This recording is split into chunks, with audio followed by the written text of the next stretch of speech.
What's going on, family? How y'all doing? How y'all doing? Cool shit, cool. What it do? Okay.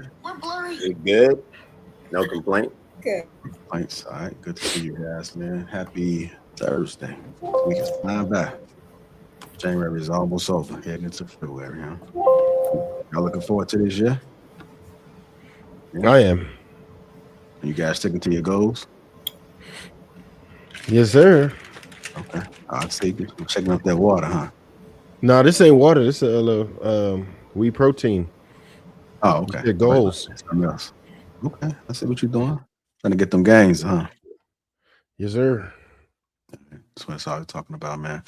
Health is everything. If you guys haven't already hit that like button, also make sure you subscribe to the channel. We're going to go ahead and get this show rolling. What's going on, Willie? Is that another one? Was that navy blue? Yeah, I got them. I got anywhere you can, every color you can think of, big dog. You know, I got them. Okay. You got them in pink? I got a girl. It's not. It doesn't say dad gang. It says kid gang on it. It's for baby girl. Weird. Willie. What? They was musty and hot yoga, huh? Actually, it wasn't must. There was this Caucasian man that was directly in front of me, and he smelled like hot dog water and garlic residue. And I was really mad at you. Okay. Listen, I feel bad because I didn't think it was gonna be a white dude. That's a plot twist. That's a plot twist. But it's what you get for going to hot Pilates. You can't think everybody that go in there is probably gonna stink at some point. Except black people. Okay. You said it, not me. Mm-hmm. All right. Well, I'm glad you enjoyed that hot yoga this morning, Spoheen. Glad everything worked out for you. I don't know what that middle finger was for, so I guess that's something y'all had going on earlier. So I'm gonna stay out of that situation. Pause. She said she was gonna cuss me out yesterday if she actually went to hot yoga and somebody in there stank. I mean, I feel like if you go to hot yoga, you want to smell musty people. Well, first of all, it's hot Pilates, which is even worse because Pilates is like aerobics and yoga mixed together. Ooh. Oh no. Yeah, that sounds nasty. Does that sound nasty? Yeah, I just got a visual. Okay, some folks like nasty, man. They got fetishes. Young people's young. I like nasty, but not that kind of nasty. Okay. I don't know what you into, man. You don't want to know. On that note, so true. Nothing. I'm just listening to you guys talk about these aerobics and just warm weather activities. That just sounds concerning. Like, why would I pay to sweat? 95 degrees. It was 95 degrees in their room. That's aggressive. Oh, no. Can't do it. But shout out to whatever work. Did they give you a health examination before they put you through that? You got to no, but you got to sign a waiver. Yeah, that's wild. I'm not going to go do no type of exercise where I got to sign a waiver because I might die. I could have stayed in the military for that. They give you a cold lavender towel when you get done. I'm not gay. That doesn't move me. I don't want a cold lavender towel. It's not a benefit to me. I don't like men. It's for your shavasana when you laying on your back and you put it on your forehead and you. Your what, Bo? Your shavasana. What's a shavasana? It's when you lay flat on your back and you lay there and you ground yourself and you connect back to your mat. That's the end of it. Like shavasana. That's how I'm gonna have to look that up. That's the position. Oh, it sounds fancy. Oh, you educated me. Thank you. You should open up a hot Pilates studio in India. You know what? Okay, Willie. Me and you. Soon as I book a flight to DC for any reason, I'm coming straight to you, and I'm elbow immediately. Why do all y'all will come out here just to be? It's okay. You put yourself you walk right into that joke. That ain't my fault. I did. Oh shit, we got Mont showed up. I had to turn my hat back because my hat might be coming on here with $800 hats and shit. So I just want my little regular hat to be out the way.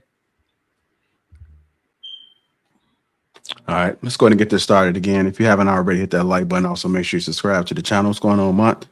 Good to see you, brother. If you're catching us on the replay, hit that like button as well. Tonight's topic is therapy culture versus accountability culture. I'm going to go ahead and open it up with this question first to the panel. Let that drop. Open this up first with the panel. When someone messes up, should the first move be understanding their feelings or holding them responsible, and why?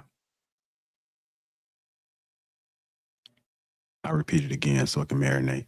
When someone messes up, should the first move be understanding their feelings or holding them responsible, and why? Gerald, that pause is only because it's like, what do you mean by messing up, right? Like, because there's a lot of messing up. Some you could tolerate, some is like ain't no rap. I mean, by default, I think that yes, the first thing you should try to do is understanding, but again, it depends on the violation and what you consider to be messing up. Because certain things, you can't tolerate. Violence is one. For some people, it's cheating. For some people, it's betrayal, disrespect. So I think that everyone has a different tolerance level, and of course, it depends on the dynamic of the relationship. It's extremely nuanced. You have, was I with this person for a year? Was I with them for 10 years? What's the degree of violation? That gets nasty. And I don't know. I feel different about forgiveness than most people. For me, because a lot of times when you do that, you kind of let the person know what it is that they can get away with sometimes. So you have to be careful about how you forgive. I'm not saying don't forgive, but I'm saying be careful how you forgive. I do believe that there should be some type of consequence for that. But just to answer the question, I'll say by default, yes, you should try to understand their perspective, which I think is extremely important. In my opinion, I don't think it's an either or. In order to actually hold somebody responsible, you have to understand. Oftentimes when we preemptively try to, pull down the gavel of responsibility, we don't even understand why or how something happened. And if you're unable to get to the root cause of an issue, you do not have the tools to prevent the issue from happening again. So you have to do a little bit of both, and the understanding needs to come first. I think it's a mix of both. I think that they both can coexist at the same time. I think if somebody's responsible, they're responsible. This is what it is. But at the same time, I do think that you should always strive to come from a place of understanding, and especially when it comes to perspective. I always try to think, okay, what was their thought process? What could they possibly have been going through? I try to give people the benefit of the doubt, but I always try to at least understand. I think that's the only way that you can be fair is to understand somebody else's perspective and their environment, their predicament. I think all of these things play a part. However, responsibility is responsibility. So I think they both can coexist. What you think, True? I think that most, if not all, things are forgivable, but I believe that does not mean that you allow or tolerate the violation.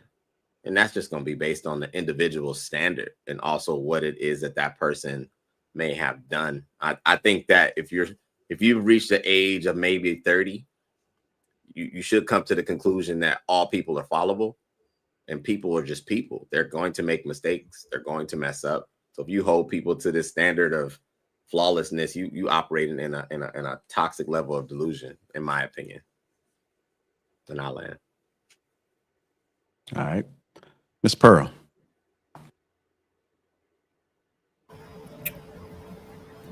I'm like 75% holding you accountable and 25% understanding. I agree with everybody. I just think, going back to what Trevor said, it's subjective, and based on the subjectivity, that's going to determine like how interested I'm in and even understanding why you did what you did. I might not even be open to it. I want to, but we talking about grown people here. When you make certain decisions, you should already factored me into that. So to wrap it up again, I just feel like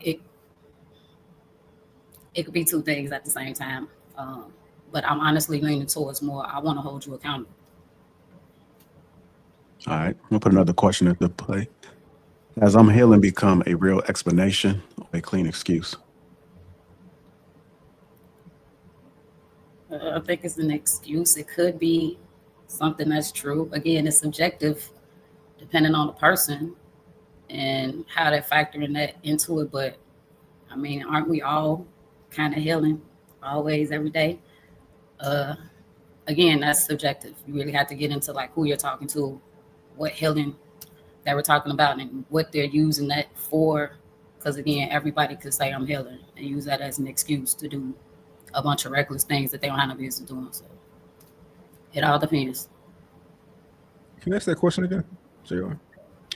Has I'm healing become a real explanation or a clean excuse? Excuse.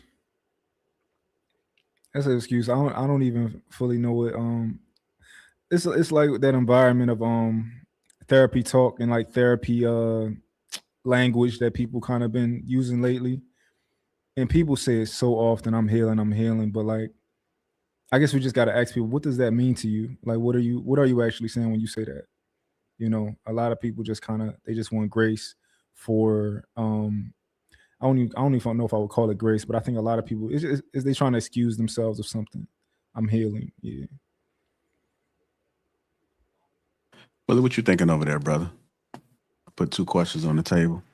I think that anytime someone says they're healing, it just means that they're sitting in that, they're stewing in their shit and trying to just normalize the bullshit behavior that they've picked up or they're trying to heal from, and trying to then internally justifying it.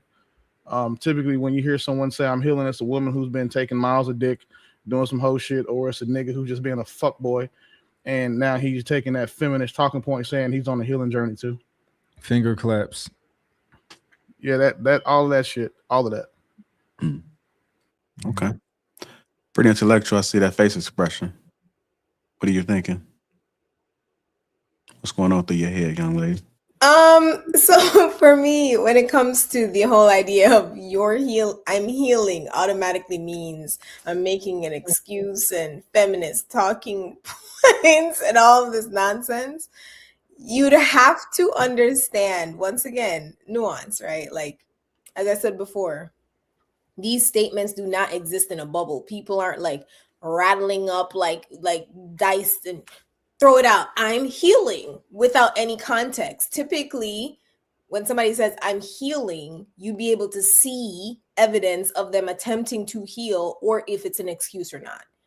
Somebody could easily say I'm healing and it'd be very valid. They could have gone through a traumatic experience that you're very aware of and they're saying I'm healing. Or they mess something up, like they do something to harm you, and then you're like, hey, you stepped on my toe, that hurts. And then they said, oh, you know, I'm healing. That's an excuse. Those two things occur in different situations, to where someone is using I'm healing as an excuse when they have harmed you, or they're stating I'm healing as a place that they are in their lives and they're actively working through something. To say that it's automatically an indicator is just weird. That's not what we said.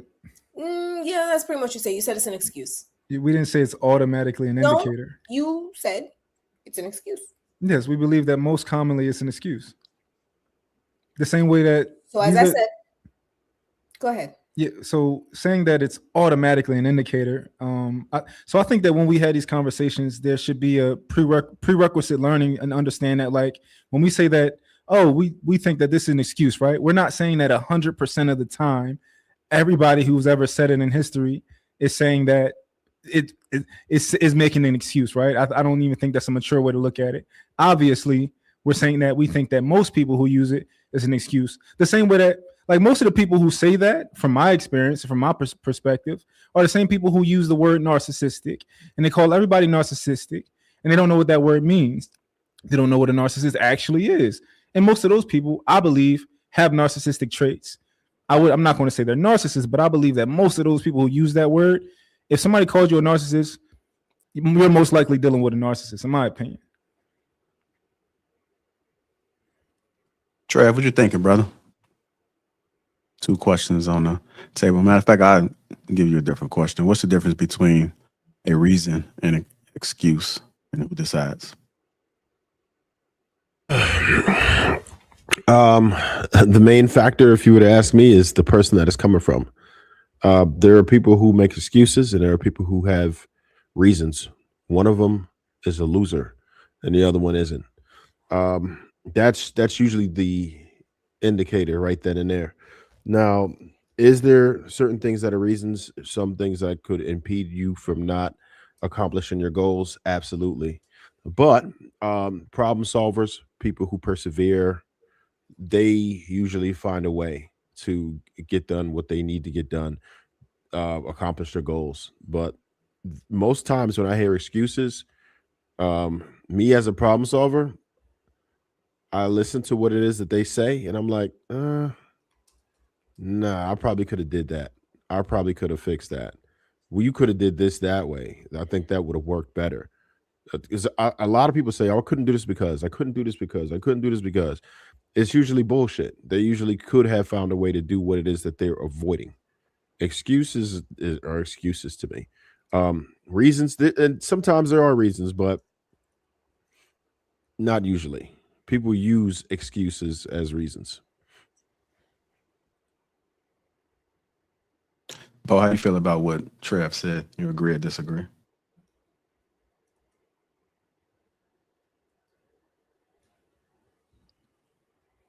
Why you do that to me?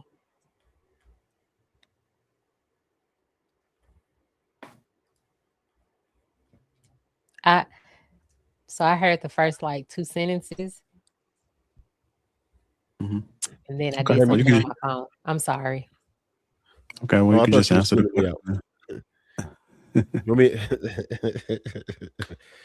I was talking about the differences between excuses and reasons, and I bet just to kind of give you the abridged version, we'll just say I think that most people who have excuses are the ones who don't want to do what it is that they want to do.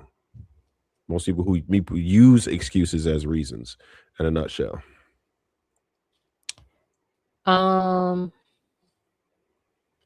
I can agree with that, because oftentimes when it's a reason for something, usually you will see something different after you address it. Because sometimes people don't know what they're doing. Sometimes people sometimes there is a misunderstanding of what happened. People take things a certain way. There is a reason why people do what they do. The excuse is when people live in it. Like, they don't care how you feel about it. They don't care to change it. They don't care how it affected you, but they want you to forgive them. And so they just want you to forgive and move on. I just want to tell you this so we can just forget it. And that's it. Instead of, I mean, a reason is something that you can work through. A reason leads to some type of change behavior, or at least some type of understanding at the end of it. So I guess I can agree with that. What about the aspects of like where social validation, it seems to reward this dysfunction in people? And unfortunately, when you're talking about I'm healing, that's a woman thing. Men don't say shit like that. But They don't say stuff like what? I'm healing. Oh, they do I'm now. sorry. Well, straight men don't. My bad. They do now. Oh yeah. Well, okay, masculine straight men don't. I don't hear men say that. But and then just it seems like with a lot of women, like victim identity feels better than growth. Like so it's easier to be a victim. So I'm healing because of something that happened to them, when a lot of the time stuff that happened to them was at their own hand. They tolerated whatever the behavior was. They were active participants in the behavior that hurt them. They're having to heal from. So I think anytime someone says I'm healing or uses like therapy language without therapy discipline, it's an excuse. Now that last sentence I can definitely agree with. It's very popular to use it. It's very popular to talk that way. But I'm not sure how popular it is to like for people to actually be doing what they have to do to quote unquote heal. Okay, so when it comes to the I'm healing thing, I've kind of said this before, that you'd have to watch the person's actions. If you, as one of the wisest things that you can be as a person is a person who understands you really don't know anything, right? So a true wise person understands they know nothing. And so if you go into any situation believing that you just know based on what somebody says, what they mean and what it is and what it's about, then you are going to end up a fool in most situations. You just kind of have to watch the actions and the behavior of what is actually being portrayed to you, and then you can make that decision. A lot of times when y'all are talking about who's saying I'm healing, you're not even talking about people you've met in your real lives. You're talking about people you maybe talked to on the internet. Like, you're not even actually talking about real life people you've been able to watch their behavior. You've been able to see things carry out. You've been able to see it over time. You've been able to see a case study of it. Like, oh, this is what happened. They said this thing and I've been able to see how it came to fruition. No, you're speaking about online conversations. These are parasocial. They're not real. Right now, we're all giving a representative and we're saying things that may sound good and may be a soundbite, but it's not, nobody's able to verify any of it. So to say that if somebody says I'm healing, this means this, is just a little bit ridiculous. You don't think you made an assumption on information that you don't have, that we're talking about parasocial relationships versus people we actually know? Oh, I'm definitely making an assumption. I said, I don't believe you met these people in real life. You could prove me wrong. You could say, yes, I met 32 people who said I'm healing and I've been able to observe that it's BS. Mm-hmm. Go ahead. I mean, I don't think that anybody on the panel would tell you the amount of people on the internet they've consumed saying that, or in person they've consumed saying that. But I think it's safe to say that our opinions are based on our holistic understanding and perspectives of what we've gathered. I don't think people are going to tell you, oh, I've heard 32 people on the internet. Can you tell me how many people on the internet I've heard say it? I don't think you're grasping my point. If you're I don't know where holistic came into it, but the fact of the matter is, I stated, you are not able to create a full picture of what somebody's actual actions are behind them stating the word I'm healing, because as you both admitted, it is trendy. It's what people are saying online. You are unable to verify or qualify how they are healing. And so we're talking about something that is trendy, and you're making an assumption, because you said, I think overall when people say this is excuses. Overall, when people say this, that's simply not true. It's not the case, because you're not able to verify how many people in real life you've heard say this thing and you've been able to see that's BS. How many? So you've just said it's not true. How can you back that claim up? How many is my question. You just made a claim, right? You said it's not true. My question was, how many people have you heard say this statement in real life and you've been able to see that it's BS? How many? That's my question. Yeah, I don't think it's reasonable to ask me that question. I don't think it's reasonable to ask me how many people I've heard on the internet say it or in person. I think that's extremely unreasonable. And if you or I gave it a number, I think that would be disingenuous. If you said, oh, I've heard 3 people, I've heard 12 people say it, and I think that would be disingenuous. I don't think any of us can recall exactly how many people we've heard say that. I didn't ask about online, though. That's the thing. Because as I said, these parasocial relationships are performative. That's why I'm asking about real life. But I'll land it there, because I don't think you're able to qualify, which goes back to my point.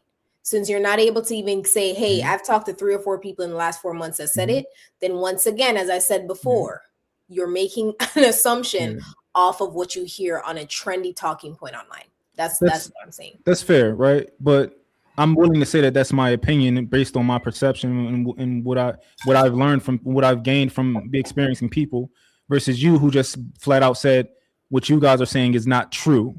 So my question is, can you actually prove that it's not true? I haven't made a claim like that. You did. Okay. The part where people, so, I said the therapy language without therapy discipline, that's where you see women using words like trigger, protecting my peace, trauma response, self-regulation, emotional intelligence. That's where all of that shit comes from. It doesn't come from anything they've experienced in their life. It comes from regurgitated talking points they hear on these panels and these echo chambers where, these women largely, and we said feminine men, tend to go congregate and flock to because it makes them feel better about being pieces of shit. Excuse me, not being good people or being damaged. So, misery loves company. So unhealed people want to go hang out with unhealed people and use other unhealed people to validate and make them, well, it's not their fault. It's not your fault you had to take miles of dick because your daddy didn't love you. My dad didn't love me either, and I took a mile or two of dick myself. Like, they commiserate and then try to trauma bond, again, therapy language, to make themselves feel better. Yeah, so essentially you just proved my point again. You just said panels online. I use that as an example. I didn't say that was the only talking point. I didn't say that was the only information source. I didn't say that was the only place that it came from. Like, no, I said panels because we're on one. It was the most pertinent and relevant point to what I'm saying. I didn't prove your point. One mic, y'all. One mic. Yeah, I don't understand why you're doing that. I let you finish talking. Anyways, so you just proved my point that it's online conversations you're hearing and deciding. No one is doing the actual work because you think they're trauma bonding, and you have made an assumption based off what you hear without the knowledge of what these people do in their actual lives or any kind of work that they're doing. You are discrediting their work because you think they're trauma bonding based on relationships that they've not had or had with their fathers that you can't qualify because you don't know them. Like, that is my exact point. You don't know these people. You are not speaking about people in real life that you're able to qualify or disqualify. That's my point. Okay. Let me put another question into play. Can you be traumatized and still be accountable? What does that look like in real life? Can you give me an example before I answer this question? Like, can you be traumatized? Are you saying being traumatized absolve you of accountability? I didn't say that it does, but I'm just asking, can you be traumatized and still be accountable? That's the first part. Okay. And then what does that look like in real life? Sure. Yes, you can be traumatized and still be held accountable. Just because you were traumatized as a kid, it's not an excuse for you to grow up and be the same person that traumatized you.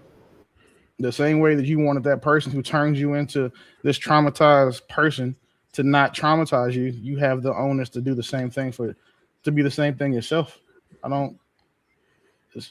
think that it would be weird to say that just because somebody's been through a bunch of stuff, and because they've been through so much stuff, they can't be held accountable for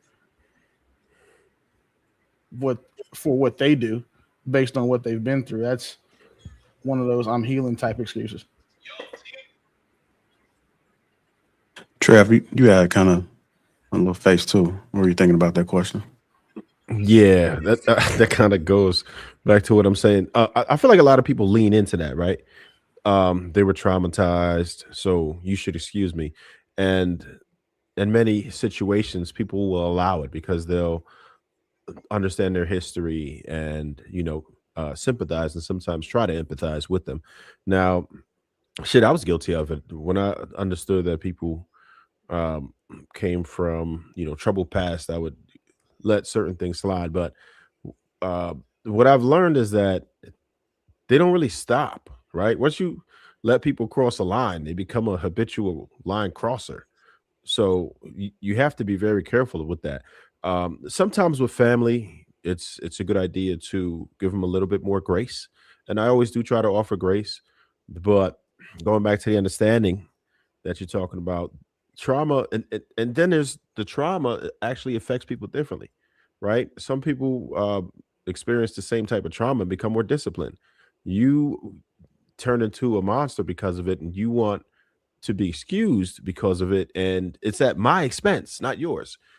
So for me, I'm going to have boundaries, and now where I am in my life, I choose to not deal with that type of element has no business in my life, right? Especially once you become responsible for others, you don't have time for those sort of things. There's no reason for a person to be dealing with all this extra anguish just because somebody else went through something. And it might sound, sort of cold or whatever, but no, we're not doing that. For 2026, people need to stop letting people violate them. You need to cut out energy vampires, because some people don't even always do certain things all the time, but they would just bring your energy down just because they're loading you up with all of this trauma dumping and making you feel a type of way. You got to exclude these people. It's really not your problem. If you don't do this professionally, if that's not what you do and you're not built for that, and it's going to spill over into your life, cut them the hell off. Anyone else? Did you want to chime in? You want to answer that question? I know you just popped up. Go ahead. So if I understand the question correctly, you're saying, can you experience trauma and still be held accountable? And then what does that look like? I like your hair. Is that the question? The question is, can you still be traumatized and still be accountable? What does that look like in real life? Okay. So can you be traumatized and still be accountable? What does that look like? I think I would say yes. And the way that would look like is recognizing triggers. So once you go through something and you know that you're triggered by something, sometimes you won't know that you're triggered until you're actually triggered. But recognizing your emotions in that manner, like when it actually happens, and then reacting accordingly is the way that you could be accountable experiencing trauma, if that makes sense. I'm not sure if that makes sense, because I think a lot of people are like, oh, I was triggered, and then they use that as an excuse to be all irate and crazy, but they know that something is a trigger. Your hair looks nice tonight, Naomi. Oh, thank you. I brushed it. A lot of volume. I have a lot of hair. All right. Anyone else want to tackle that question? You guys understand it? Need an example? At the end of the day, bro, just trauma explains behavior. It doesn't excuse it. So you can't escape accountability just because of what you've been through. Like, that's weak, and I don't know, and like adult cowardice to think that, okay, well, I was traumatized as a kid, so now I'm gonna beat kids too, or my dad wasn't around, so I don't want to be around for my children. Like, bro, that's a choice. Like, what happened to you wasn't a choice. You had no say in that. But what you choose as an adult, it says who you are. And if you use your trauma as an excuse for that, then you're just weak. Drew, I got a question, and I'll start with you and then open up to the panel. Do you think therapy talk is helping people grow or helping people dodge hard conversations? Do I think therapy talk is helping people grow or helping them dodge conversations? Hard conversations. I think therapy is the new non-prescription drug. I believe that it's something that people who are not very interesting attach to their lifestyle, because most people are pretty basic and rudimentary. So I think that people try their best to attach to something that appears like they are developed or seasoned or sharp. And saying that I'm in therapy can be a talking point. It can also give people the illusion that you're actually progressive. But yeah, no, I think it's just it's laughable. I don't think that it's helping people, just based on my observation, mainly because it seems that therapists are providing people a space to talk. But I think, like Pretty Intellectual said, it'd be hard to quantify how effective it is. What is the progress of people? How is that manifesting in daily lives? Are we having a more developed society? And based on what I observe, not so much. But you can get therapy on your computer now. Don't even got to leave your house. So I guess that's how I answer that. All right. I think it's interesting when we talk about is therapy working? Is it not working? Because quite literally, a part of the sciences is seeing things over a span of time. And the idea of even therapy, especially in the Black community, is very new. So we have actually not been able to give it enough time to see if it works or not. All of these terms that we're getting irritated by, these are maybe terms that a lot of people have been using that we just have not been using because we've said, don't go to therapy, go to church, right?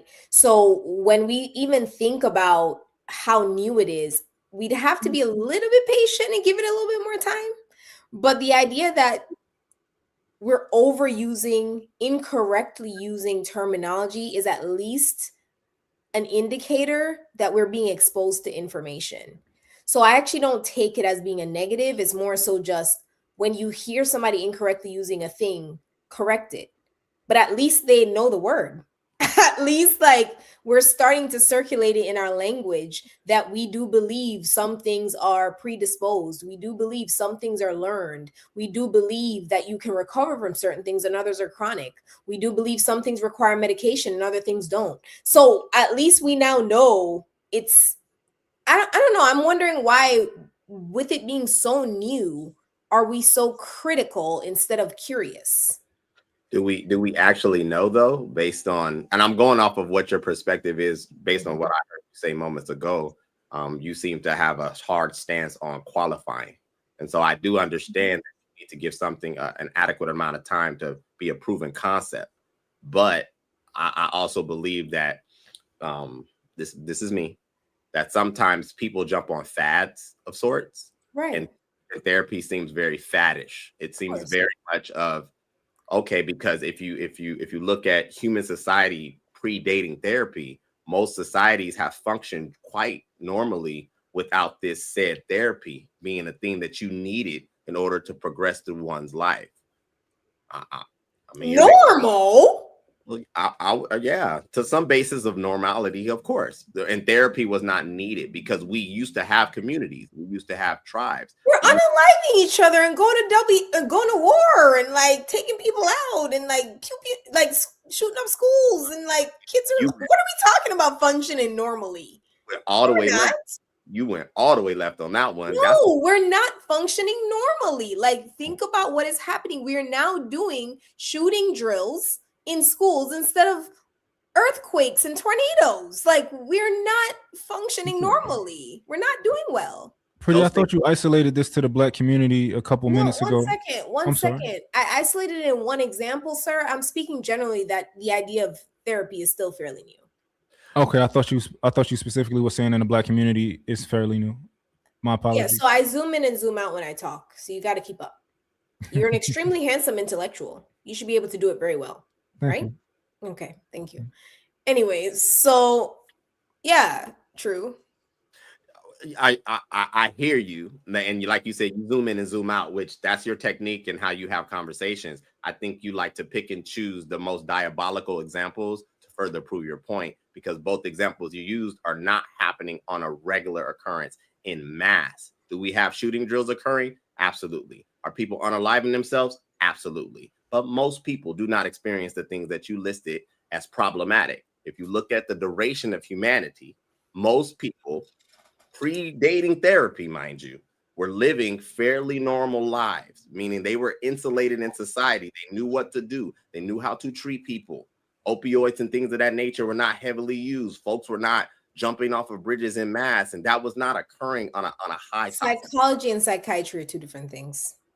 Well, that wasn't my argument. No, you just said medication. That's psychiatry. I did not say medication. I said opioids, sir. Yeah, but not as a medication. Medication, recreational use. Oh, brother. Okay. Yeah. Well, I'm speaking again, if we're talking about the macro, most people aren't living in the most diabolical conditions, and we know that to be true. I mean, these are some of the most cushy times globally. Now, land. So, to kind of get at your question for real, I would compare it to the gym, right? There's some people who you'll find in there that'll just be like on their phones doing more of social media than anything, and then there's some people really putting in sets, and there's some people going hard. I think that therapy will basically give you what you put into it, right? You do have to have a good therapist, for one, that helps a lot. But secondly, you have to want to put in the work. If you're willing to put in the work, then you're going to get your results. I've seen it work for some. I've seen it not work for others. Um, True, hit it on the head when it say it's hard to quantify that. But what I found as an overwhelming consensus was the people who were really working on it diligently, taking it seriously, they got better. The people who didn't, results may vary. I think on this particular question, which is, let me see what that question was. Do you think therapy is helping people grow?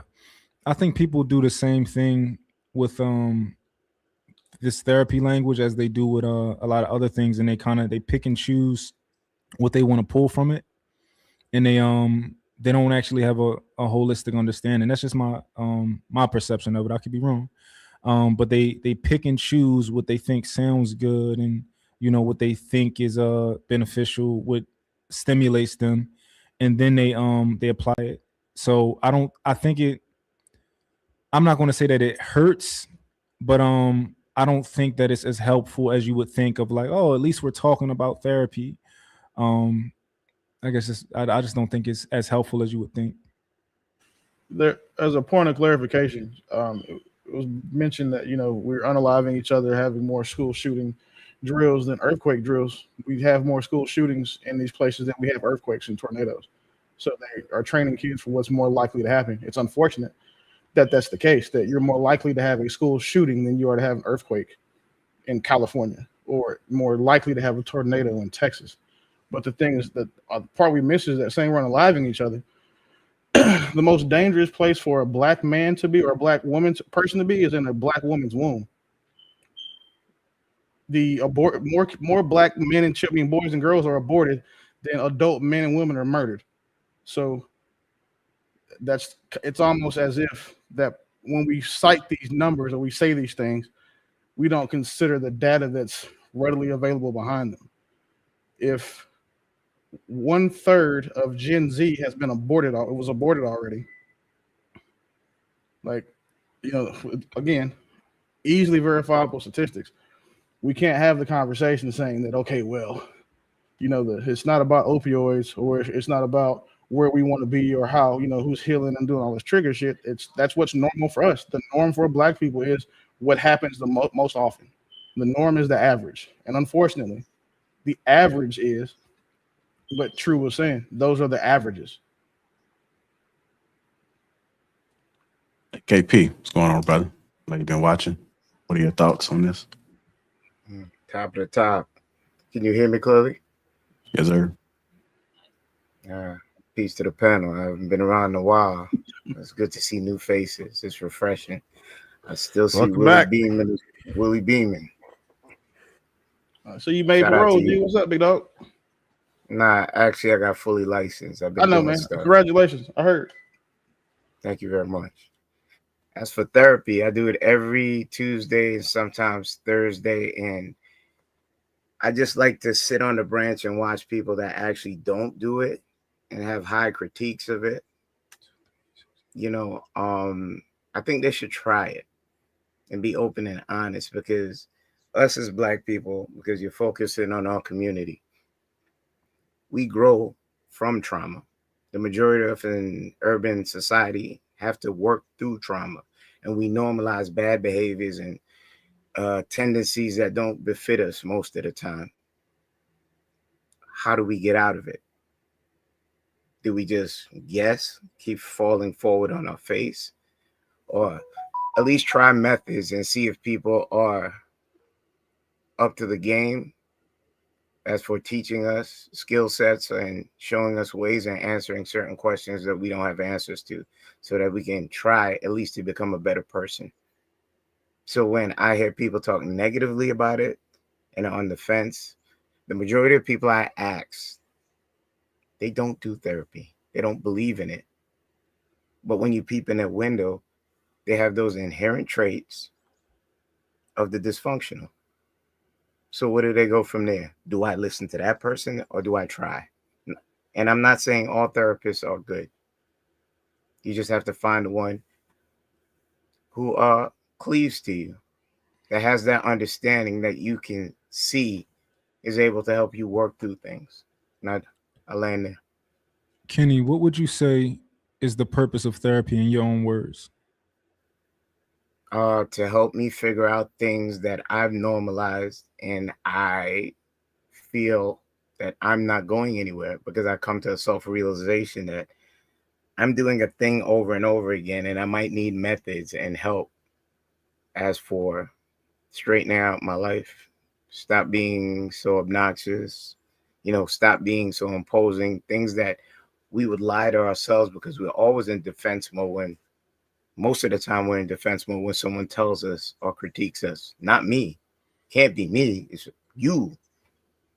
Because we don't tend to look in the mirror most of the times, and you just need a voice in the room that's arbitrary, that did their 10,000 hours, that say, okay, let's walk through this. Let's get this coloring book. Let me give you some crayons.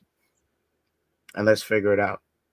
Because my goal and my intent with this therapy that I am involving myself in with you is to help you become a better person. Yeah, I would agree with that. I think therapy is mainly to help people process and work through their own thoughts and their things about themselves, to help them see things. I think that a therapist is supposed to act like a mirror to some degree. While you're talking, you should be talking a lot more than the therapist is talking. And yeah, I think it's to help people who have difficulty processing, to process. And I think I would argue most people do have that difficulty. So Mont, real quick, do you do therapy? Have you done it? I've done couples therapy. I've never done my own personal therapist, but I've been in couples therapy. As I've done a abnormal amount of therapy for one reason or another, and one of the things that I take away from it is that your therapist has to align with you. A lot of therapists that black men go to tend to not like men, or they tend to be kind of slanted towards men, so they embody and accept like a lot of these feminist, misandrist points, and then try to use that as the medicine to help get that guy to think and act the way that they think a man should act. And what I think would be more useful for men specifically is to find someone who has been through exactly what they're dealing with. Like if you were a guy, didn't have a dad, finding a group of men who didn't have fathers and having conversations with those guys. Or if you're, for example, I went to therapy for just life adjustments, like going from one level to the next, I had an issue with that. Talking to my therapist didn't help because all she could just talk about how to process like my emotions, and that's not the issue that I was having. I didn't know what to do, like actionable things to do to make what I was dealing with better. And a lot of the times therapists don't have that. They can help you with the inner work, but I'm talking about the inner and outer. So me going to get a mentor is what helped me understand where I was going and helped me because he could identify, and he had been through exactly what I had been through. I can't speak for women, but with men, I don't think that you can help somebody who is going through something that you haven't been through any more than a guy can help a woman understand what it's like to be pregnant or understand what it's like to have a cycle. It's just certain things that we need to keep within ourselves. And I would suggest and hope that more men would go find male therapists, at least male therapists, if not a male black therapist, before you go put yourself under the care and pay for the treatment from a female therapist. Go ahead, Pretty.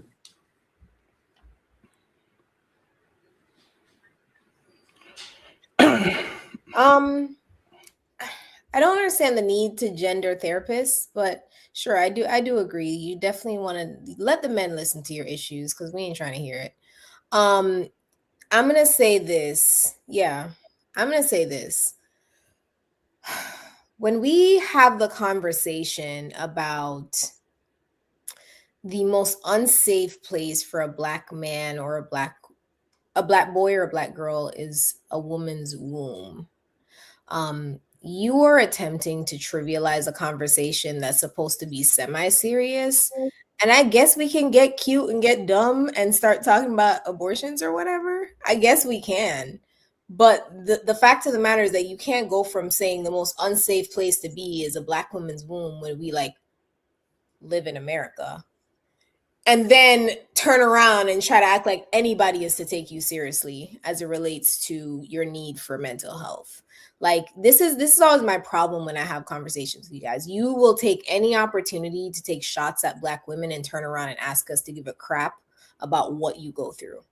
Like on one hand, you want to take shots at us about exercising body autonomy and then turn around, no one cares about the black man and the black man's experience and how well black man in America. And then you're gonna crap on black women. No, it's one or the other. It's one or the other. If we're unsafe, let's be that. Stay away. Okay? And then if we're safe and you want to have a conversation, you want to be heard and all these things, then give that reverence and that due respect and you'll get it. But that was a really weird transition from you there, Willie. Willie, you want to respond? There's nothing that warrants a response because nothing that she said is what I said. And the fact that she chose to talk about that just tells you the part that's important to her. If you think that me highlighting that more people are aborted than are murdered, and that's what bothers you, that's a personal conflict that she just wanted to have a conversation about. There's all monologues don't need to be responded to. Okay. Go ahead, Bo. I think that it's important to say that therapists don't necessarily help you process. They give you tools in order for you to use so that when you can't, like when you are processing, because we process all the time, therapists listen to you so that they can make you see what you are doing in your processing, and they give you the tools in order for you to deal with your triggers and your trauma. Like I agree with everything that was said, but not exactly. It's therapy for most that actually like go to therapy and like really do the work. Like when I hit, like everybody knows what one of my triggers is. Like everyone should know. And so it takes a lot to get me to a certain place. Like I'm cool because I have the tools to kind of like work through it. And so that's how you can tell that someone's trigger is a reason and not an excuse, and they're not dodging accountability, because you can see those tools working. Like you all saw it on this panel when something was mentioned, and I was like, hey, let's not talk about that. Like, hey, don't do that. Don't mention that. I'm not okay with that. And so when they kept going, now you get what you get. So like you can see tools like actually working in real time with some people. So when someone sets a boundary with you, that's a tool. That's something that they actually learned to use in therapy. Hey, I'm not comfortable with that. Don't do that. I got called a whiny baby, and now I got to go off on her. So like we can all be held accountable for how we act, but also pay attention to when people are setting boundaries, because that is a tool that they learned in therapy. So when you trigger somebody and they say, don't do that, and you do it, you deserve what you get at that point. So, one, that trigger that you mentioned, that was probably the most egregious stuff that I have ever heard somebody say in their life. And I am the king of saying egregious shit a lot of the times. Mhm. So that was unfair. But when you say that you tell someone to not do something, we have to remember is you can't tell anyone to do anything. You can only ask them to. And if they choose to not do what you ask them not to do, if you choose to crash on them, that says everything about you giving into your trigger in that emotional state. Yes, Then it says nothing about them, because that's true. what the wiser choice would be is, like, say you say, hey Willie, don't talk about that, and I'll talk about it. Instead of you crashing on me, you just remove yourself from me. Now I can't talk to you about it. So when we're saying, like, I just don't Mhm. want people to think that their triggers are an excuse. You've seen my stance on why it's not an excuse for a woman to be on her period, acting, saying, to be mean to people and be irrational. That hormonal imbalance, I don't give a shit about. You Little choose bit. to be that way, right? It's the same thing here. You're choosing to be that way because, and your justification of it is this. And a lot of the times, it's not safe to do that with people, because if you crash on someone as a woman, you crash on a man. The men are being taught to not put their hands on women anymore. They're being taught to not tolerate disrespect, and a lot of men, unfortunately, are choosing to handle disrespect with physical aggression. So I would hope that no woman would take, you know what I'm saying, a guy specifically who has, what do you say, transgressed against her boundary, and then think that, okay, well, I can disrespect him, and then nothing's gonna come from it. So I agree with that. It's definitely a choice. How you respond is your choice. How I responded had nothing to do with her, it had everything to do with me. Um, and so Wait, I wasn't talking choose about your issue specifically. That was bullshit. I You know should have that. punched her in the face. No, I'm just using me as an example. When you do something, there is nothing that that other person has done that can make you do something. So I do agree with that. It's always a choice. But I'm just speaking from, like, if that person does choose to do it, it's fair. But I get what you're saying. Like, I think that both of these things are true. I don't think that it's right on either side. But yeah, if someone chooses to disrespect my boundary, and not like, I can't make them do it. I can ask them. But if they choose to disrespect it, then I got a choice to make. And so I don't always make the right choice. And that's okay. That's, I don't either, so that's fair. Just How is that okay?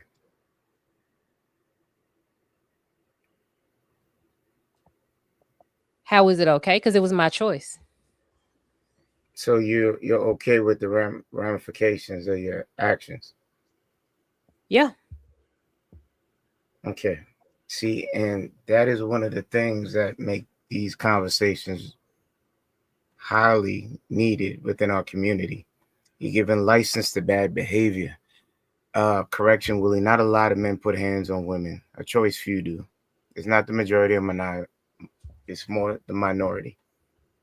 If a woman feels she needs to boss up and she can't use her feminine presence to disarm a man, and she chooses to use other things that are non-productive, what happens if you face one of those men and you feel that that's my choice? You're not going to win that situation 9 times out of 10. A woman works better when she speaks softly. Her voice commands the room at that point in time. You get a lot more accomplished that way. Saying that, I told you once, I told you twice. No, instruct the man, disarm him as for how to treat you. You teach people how to treat you. That's simple. And women have that grace about them where they can move a mountain or stop a man from being provoked by just putting their hands on their chest, speaking to them lightly, being very intentional about what they say, and take away the threat.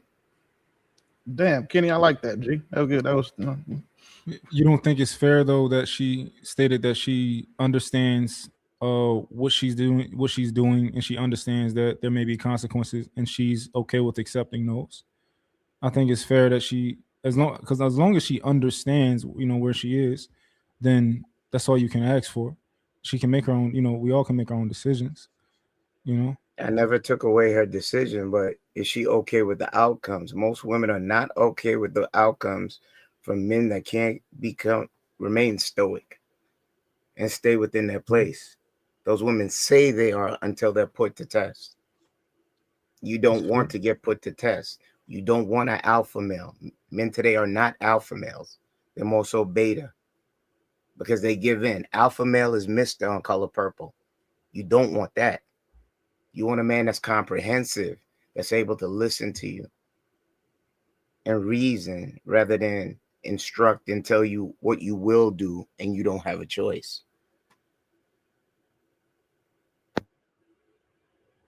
Go ahead, Pretty. Hey, y'all keep skipping Miss Pearl.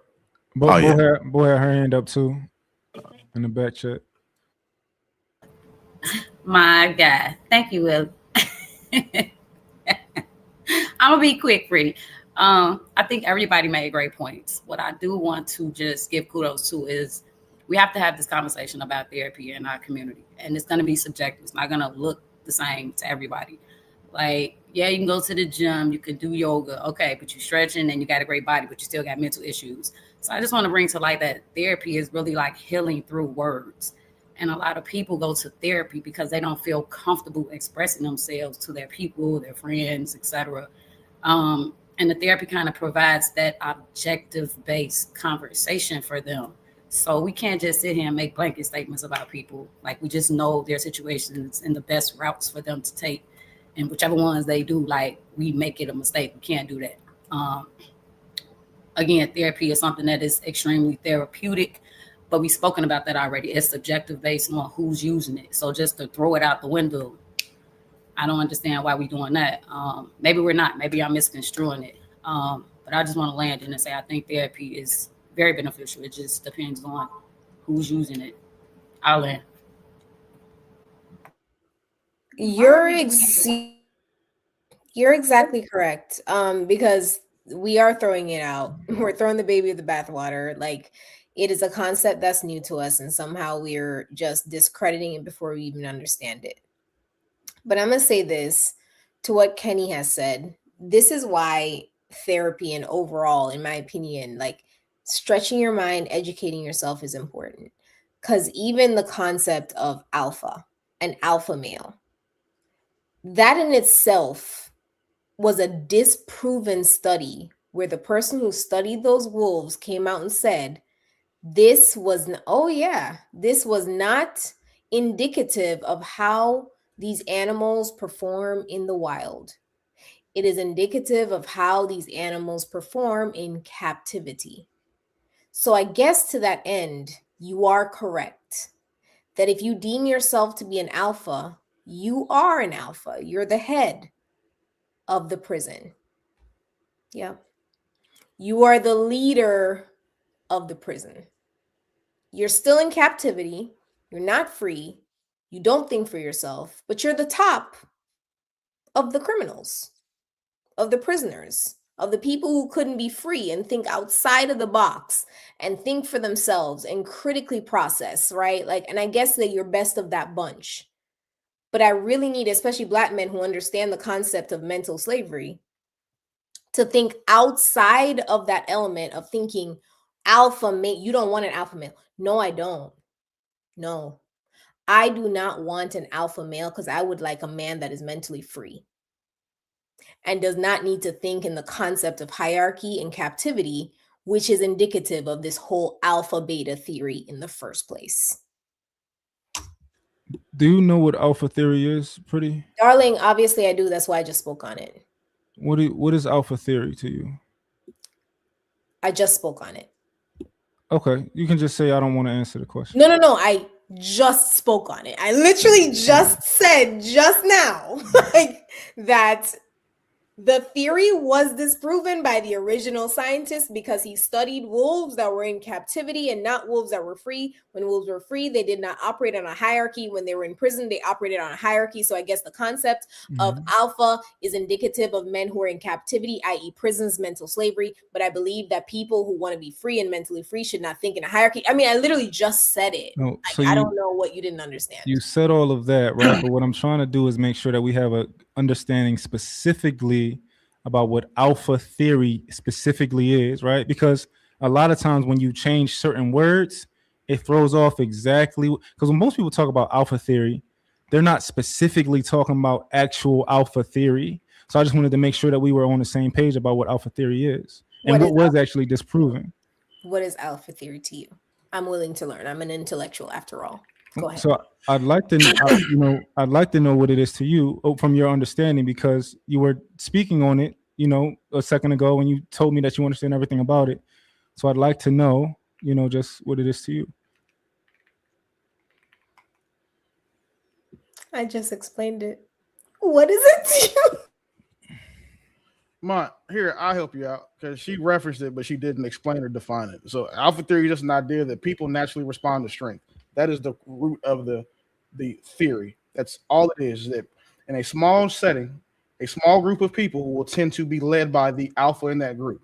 The person who is the most assertive, who is the most dominant, and who is deemed to be the most capable. Yeah. So she's talking about it deriving from the study of wolves, right? And basically, so in reality, wolves are very similar to humans, right? If they grow up in a family, the structure will typically be led by the parents and the elders. But a lot of times when people do this, when people do these things about alpha theory, they like conflate different arguments.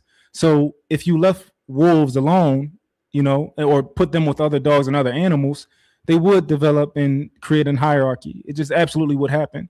But when wolves grow up in families, they typically do not. They typically use the elders, and they're just the leaders, and they stay the leaders. That's just how that typically works. The mom and the dad. Yes, pretty.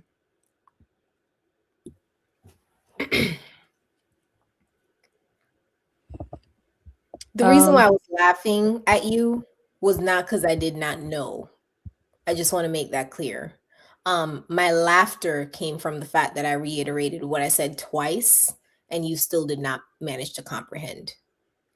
So let's make that very clear that this is not a comprehension issue on my end. It would be more so one on yours, because when you spoke about just now, if wolves were to be left alone, they'd create it. No, they would not. That is quite literally why the scientist came out and took back his original hypothesis and conclusion, was because he then studied wolves in the wild, and that is not how they operated. So that is why I asked you then, what is your concept of alpha theory? And then you spoke about the wolves again, in which that is incorrect, unless you're speaking about a different study where a different scientist then really observed other wolves in the wild and saw they created a hierarchy, which they did not. So that's so when you said that one is leading the pack, that's not them creating a hierarchy. That is them designing their family where they put the people who are slower and weaker in the middle. But it does not mean that the faster people in the front were the leaders. No, it didn't. That's not what it is. Sometimes the brute force will be put on the front lines, but those are generally not the alphas because they're not the thinkers. They're not the leaders. They are the doers. Think about the military. Whoever is deployed and put on the front line, they take orders. Whoever is the thinker, they're behind the scenes controlling everything. They are the puppet masters, not the puppets. So when we're sitting here talking about alpha, are you meaning alpha and brute force? Or are you thinking about leader, meaning thinker? Like which one are we going by? And please let me know, because then I will follow your train of thought and I will follow your logic, and hopefully we'll get to the same destination. But right now, I think we're just running parallel and we're not going on the same track. Mont, I would encourage you to cite sources when you say things, and not just make people accept what you're saying as fact, because that's what the other side that's counter to your point.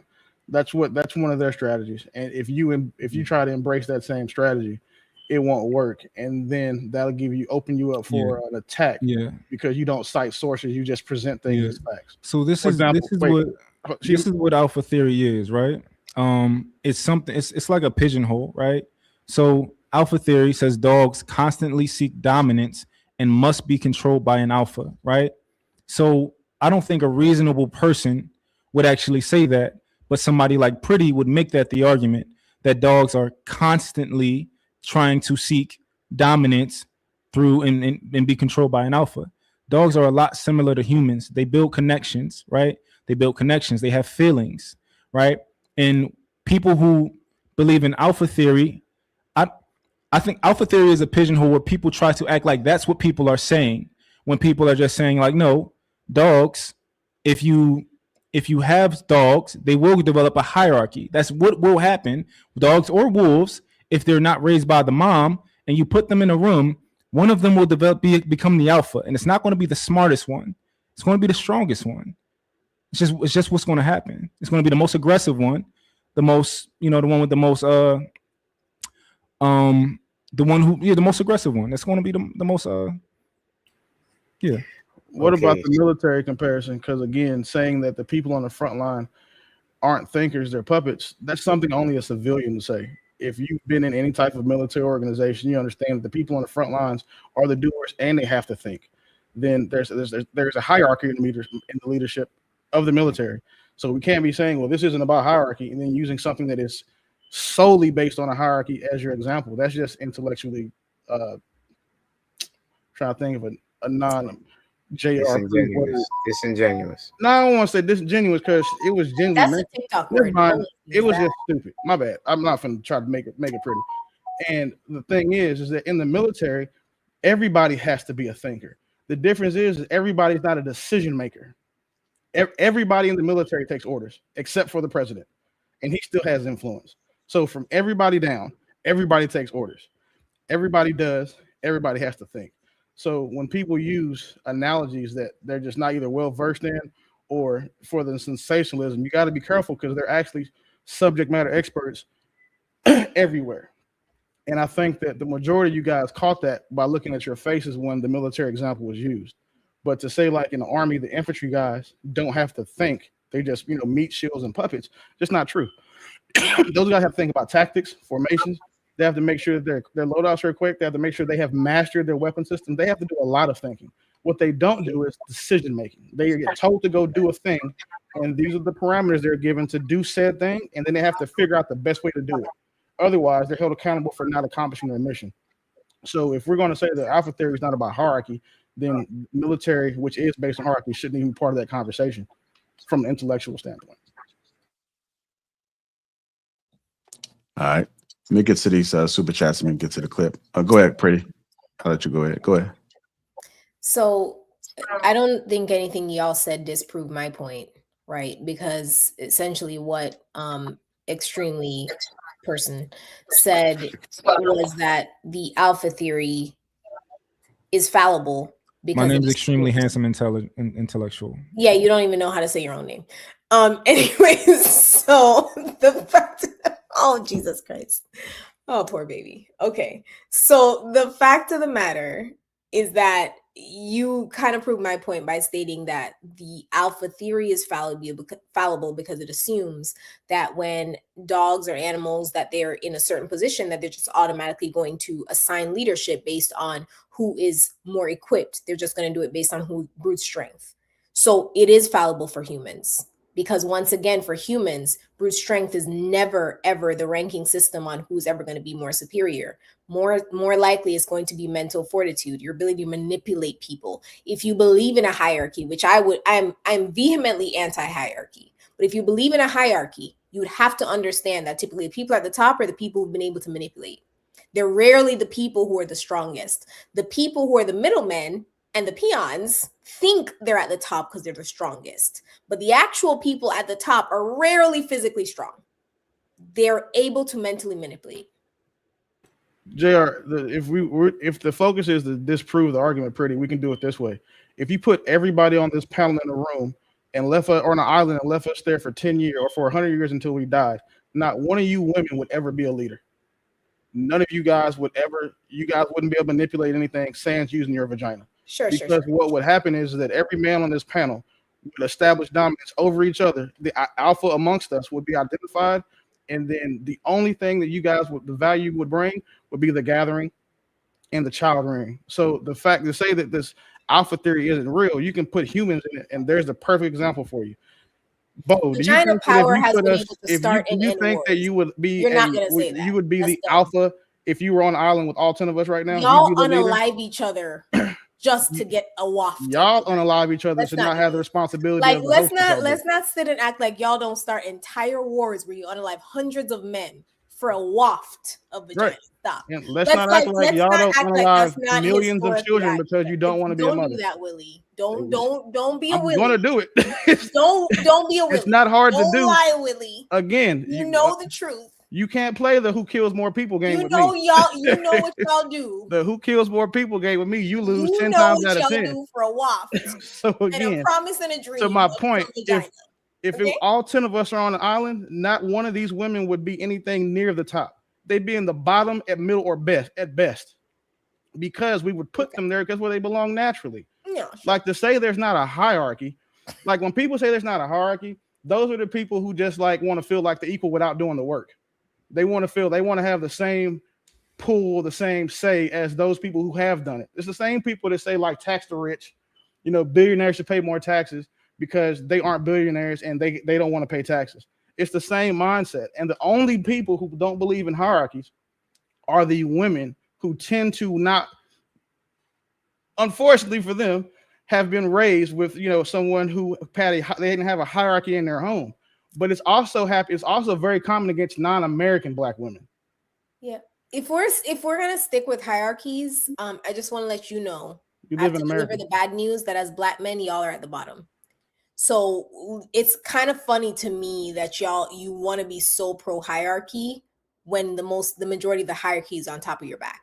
Well, technically speaking, the only people below you based on this hierarchical system you want to uphold so bad are Black women, and that's why you feel that's all we need. That's all we need. Oh, and that's all you need. We're know that's why it works. You're okay with being second to last. And to as be long Latinas as at the bottom. The Black woman is under you. I know. As long as we got you, pretty. That's the point. That's why it's so pathetic. Instead of reaching up to surpass the white man and the Asian man, you are saying, I'm so happy with my cushion second to last. It's like that little guy, the one where he's like with the champagne and he's all the way at third place. That's y'all. Like, y'all will literally be the ones at the bottom of the podium, excited and spraying champagne because of the fact that you're just above a Black woman. That I know. I'm aware. Don't be mad. We just happy we're with above y'all. Black women and Mexicans, but so we're not at the bottom, actually. We're almost in the middle.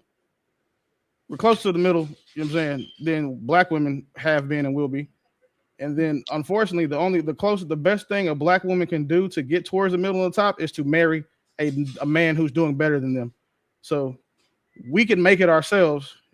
Black women have to get married on average, to do better. So, I mean, if I had to pick a plight, I'm going to pick the guy that can go do the shit on his own and not need to, have somebody help them out, give them a handout. All right, let me get to these super chats. Unc be streaming. Phone 99 online is real life because the people online are real dope. Disqualifying someone's experience or statement because it's online is a weak cop-out. Unc again, 199. People feel safe online and show their real face. Unc again with the 499. When did being only take away your humanity? What about turning on a camera turns us into an AI or bot? Online is often the realest people be. Wide Nose Chronicles 499. It's nor that just school drills and shootings. The self-deletion rate amongst Black youth have increased dramatically. Therapy is needed. Unc again, $5. Y'all constantly misuse the word trigger. Triggers feel physical, but upset feels emotional. They are not the same. Redefine words in 2025, please. Again, $5. Society is a form of captivity, not just jail. You dumb as hell. No one is mentally free in a law-driven society. So based on her logic, it's alphas. Hey, and shout out, my bad. Hey, I follow him, man. So shout out to Unc B Stream. Everybody should go follow him. Okay. Shout out to Unc again, $2. Who verifies she's an intellectual, self-proclaimed. Cloth Talk Podcast 999. Why does this discussion always turn into who's right or wrong and slight personal attacks rather than addressing the topics? Good question. Big Ant, $11.71, $10. Thank you, Willie, for explaining the military to the not so intelligent or pretty. Again, $5. We see Alpha Theory Daily Team Captain, Head Cheerleader, the leader of the friend group, usually the prettier girl or the dude with the most ladies. Again, $5. Only the weak push the narrative that the strong don't run. At the end of the day, I can beat your butt. Your intelligence is null and void. M for your mom. $5. Why does pretty sound like a black woman who's been cracked by a white woman? And lastly, Baymac or White Famac. man. To save $5. PI, your delivery weakens your arguments. An arrogant tone and mannerisms dilute strong points and undermine their persuasive force. Such a shame. I want to thank everybody who has contributed to the platform thus far. If you haven't already, best way to support us is to hit the like button. So make sure you share the stream. Hopefully we are providing some value. Let's make sure we keep that in mind moving forward. Somebody else said, okay, I read that one already. We'll go ahead and play this clip. Y'all good? Trev, you good? Been kind of quiet over there. Just got some new urban essence over there, huh? I don't think there's no protein in that cup, brother. You super relaxed. Naomi, you good? Okay. Bo. Okay, good. All right. Gotta make sure. Who in the background? Y'all may be in some trouble. All right, here we go. With women and social media is really not the media itself, it's what we choose to consume, right? So for men, a lot of times they consume content that is about leveling up to some extent, you know, how to get more money, how to look better, how to attract more women, whatever. For women, oftentimes it is just content that validates you're perfect the way that you are. Everything about women is great. You don't have to change for any man. You can just keep being yourself and somebody's going to come into your life and fall in love with you just as you are. That's the issue, because then we're not growing. We're not challenging ourselves. We're not becoming better people. We're not becoming better women. And the women that do try and make content like that, y'all reject them like hell because you think that they're talking bad about you, when in reality, they're just asking you to do better, step up, become a better version of yourself, so that way you can actually get the things that you want. But y'all just want to believe that you can stay the same and get the things you want. And that doesn't make any sense. So if we collectively as women change the type of content that we consume, I think that it could help us grow. But, you know, the girls just want to hear about what's on sale and clothes and makeup and shoes and hair and blah, blah, blah, blah, blah. All right, let's go ahead and get in. You want to say something, Trev? Yeah, I was saying that's actually a very good take. I don't usually see a lot of good takes on TikTok like that, but no, that's valid because shit, a lot of content that I actually looked at when I first started getting into it was level up shit for real. And women are constantly told that they're good enough, right? Even if you're not. Some women are good enough. That's definitely on point, but there's many who need work, many who don't have the ability to self-reflect, don't have the ability to empathize, or the drive to do better, right? Or just realize where they really stand in the sexual marketplace, and then expect people just to accept them exactly as they are. With and we're expecting you to have some flaws, but damn, like you probably should at least want to improve.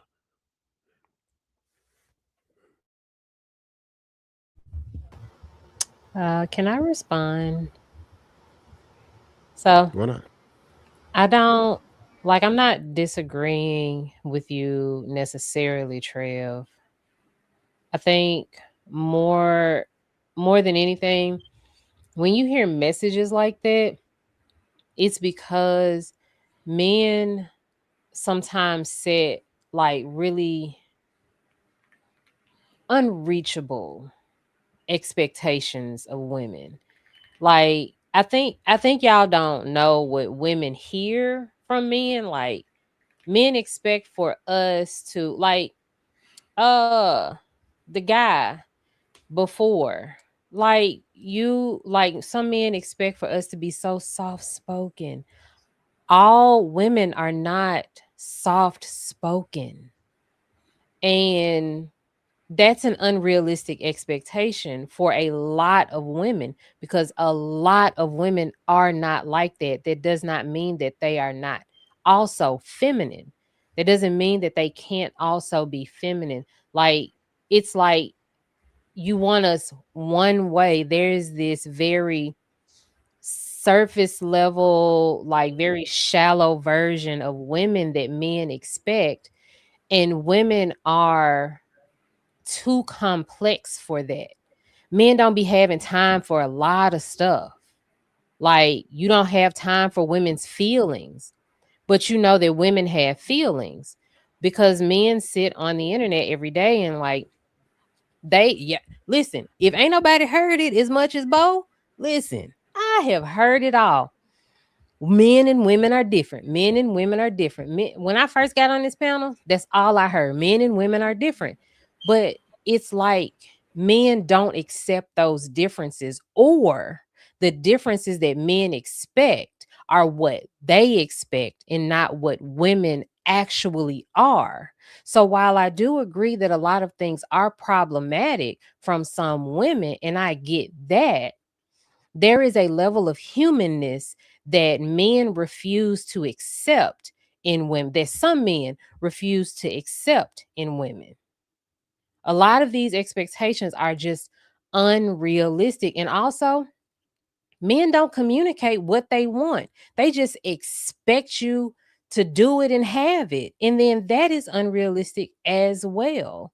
So, like, are when we are telling each other as women, you're fine the way you are, it is normally because it's stressful trying to understand what men want. You all are not as simple as you think you are. All right. I think it has to do I'm with just going to take a quick second. I mean, I'm going to let you go. I'm going to just take a quick second to respond to that. Then I'm going to let you rock right after. All right. So I'm not saying that's not a fair assessment.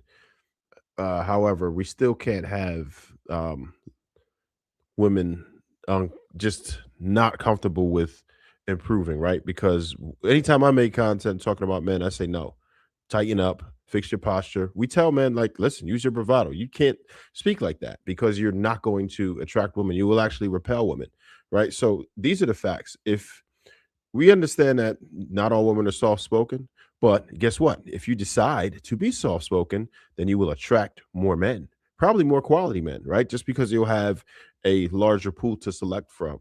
So what you're saying is valid, but at the same time, these are things that you could say, well, I'm not doing that, or I'm just not like that.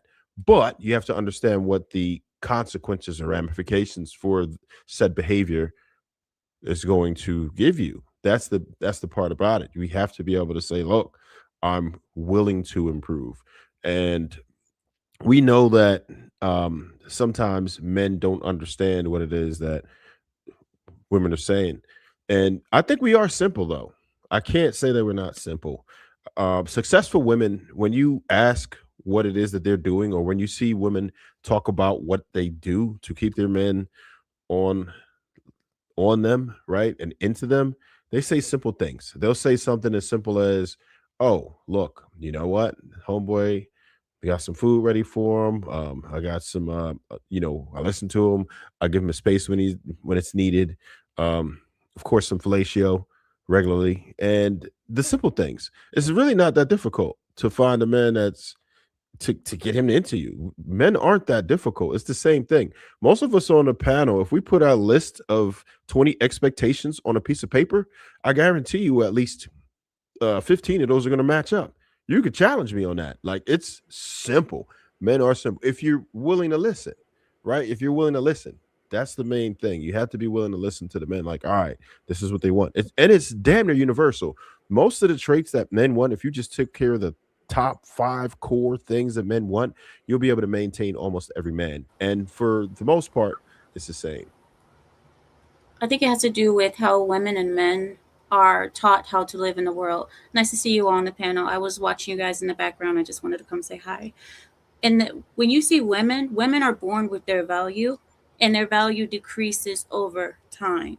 Men are the opposite. Men are born as nothing and they have to make themselves into something. They have to strive to be the best. They have to compete. They have to show their worth, earn it. Women, we are princesses from the moment we're born. So if you see women online constantly talking about, you're fine the way you are, it's great, you don't have to do anything that those evil men want. We can do whatever we want and we're still just perfect little princesses. It's because she's still under the mentality that she's a princess and she has the same amount of value that she did when she was born. That's not how it is. You still have to improve. When you get to a certain age, especially as a woman, I would say the age of teenagehood, most women don't grow out of teenagehood. We sit here and we still think we're the perfect little princesses. Striving to be better and striving to meet expectations does not make you a slave to the man. It makes you a better person, a more tolerable person, a less insufferable person. I know that's right. I think we need to normalize in 2026 that some women can be losers, and I think that that's not something that you hear quite often because most people are too afraid to just hold the mirror up to the just foul behavior that unfortunately has developed in current times. This assumption that we've given women overwhelmingly for the majority of humanity has been that women are just born and they're just infallible, that they're perfect in a way because they're female. That is so far from the truth. They're the most chaotic, misaligned individuals walking on the planet without reform or without guidance. And so I like what the young lady said because I think that there does need to be some conversations surrounding development, surrounding the fact that you may not just be as great as you think you are. And if you're only listening to the opinion of women, then you more than likely are more misguided than often not, because you can't assess yourself and state that you stand in a place of perfection without that being battle tested and without that being tested across multiple markets, in my opinion, and outlets. So what's interesting about this concept, which I'm not sure if when Amra said the whole thing about women being born with value, men having to earn their value, if she meant it as a critique or as a statement of what she actually believes. Either way, I don't care. But I do realize that true, when you said it, you meant it as a critique. But what's funny is that the people who tout this statement are red pill. The people who tout this statement are the same men that y'all support. The same men that when you guys are sitting on panels with, you're like, yes, I agree with everything you're saying. They're the ones who say women are born with their value, lose it over time. Men have to earn their value. So quite literally, the system that you guys try to uphold constantly is the one that tells you you're born with no value, is the one that tells you when a little baby boy comes out of his mother's womb, bright-eyed, bushy-tailed, ready for life, learning to walk, big, beautiful eyes, he's worth nothing because he doesn't make money. And so until he gets to the point where he can make money and provide for a woman, he's worth nothing. That system is the one y'all are trying to uphold. And it's funny because I'm on the other side. I believe a young baby boy is worth everything. I believe that's a child. I believe that's a life. I believe that life should be loved and nurtured and valued in the same way a young girl's life is, because it's a life. But y'all are the ones who preach this message that men have to earn their value. If they don't go out there and get it out the mud, and they don't do all this crap, then they're not worth anything. Vice, a young, beautiful boy just wanting to live. Like, it's so funny to me because one of the guys in the comment section, one of your favorites, Ilkhan Ali, he says that same thing. He says women are born with value. Men have to earn value. And I'm pretty sure if y'all sit on the panel with that same man, y'all will agree with him. But he is the one who says that. That's what's funny to me when y'all talk. It's so contradictory. I think that what does that mean to you? Hold on real quick before you guys go. I just want to highlight the textbook case of moving the goalposts and being intentionally, intellectually disingenuous. When we say a boy is not born Oh, you with didn't like value, it. we're talking about in the dating market. She tried to extract that and make it seem like we're saying there's value in life. But this is what these types of people do. They try to argue against points that no one made, and they say things that are obviously fucking true. For example, every human being born has value. We're talking about in the dating market. She knows that, but instead still intentionally talks about it overall because that's the only point that she can make. That's the only conversation she can have in this conversation. There's nothing to add of substance. She didn't add anything of substance to what we were talking about. When we say that boys have to earn their value, we're talking about in the dating market. A boy has to grow up, he has to earn the ability and learn the ability to protect and provide for women. He has to go out there and establish himself in the community. And then he has to learn women to become the type of man that women want. So that's what we're talking about. And it's obvious what we're talking about, but it should be just as obvious as what she just did. Right. And so basically you're telling me that you're speaking about in the dating market, which once again leads us to a very weird and awkward place. Thank you for pointing that out. No person, I'm talking. No person, I'm talking. Congrats. No, I'm talking, Buki. Let's go ahead and be feminine and stay on mute. Anyways, so no person is born with value in the dating market because they're children. Nobody. No person is born with dating market value because they're babies. They're children. They all have to grow up and be desirable, have good personalities. They all have to have some kind of character. When you take them out on a date, they're not just going to sit there quiet like Amra. They're going to have a personality. They're going to have to speak. They're going to have to say something of value that grabs your interest. It's not Nobody. Hey, nobody. One let second. her finish, Hold on. Let her finish up. Let her finish up. Let her finish, Mont. Please let her finish. Nobody is born with dating market value. Every single person has to learn some kind of personality and character throughout their life into adulthood that gets them to that point. So that's not moving the goalposts. That is quite literally taking your premise and testing it once again. And every single time I'm taking your premise and I'm testing it, you get triggered. You start crying. It's not moving the goalpost. If I said women are born with value, men are not, I'm taking it as it is. Baby. No value. Let's talk about the dating market. Wait.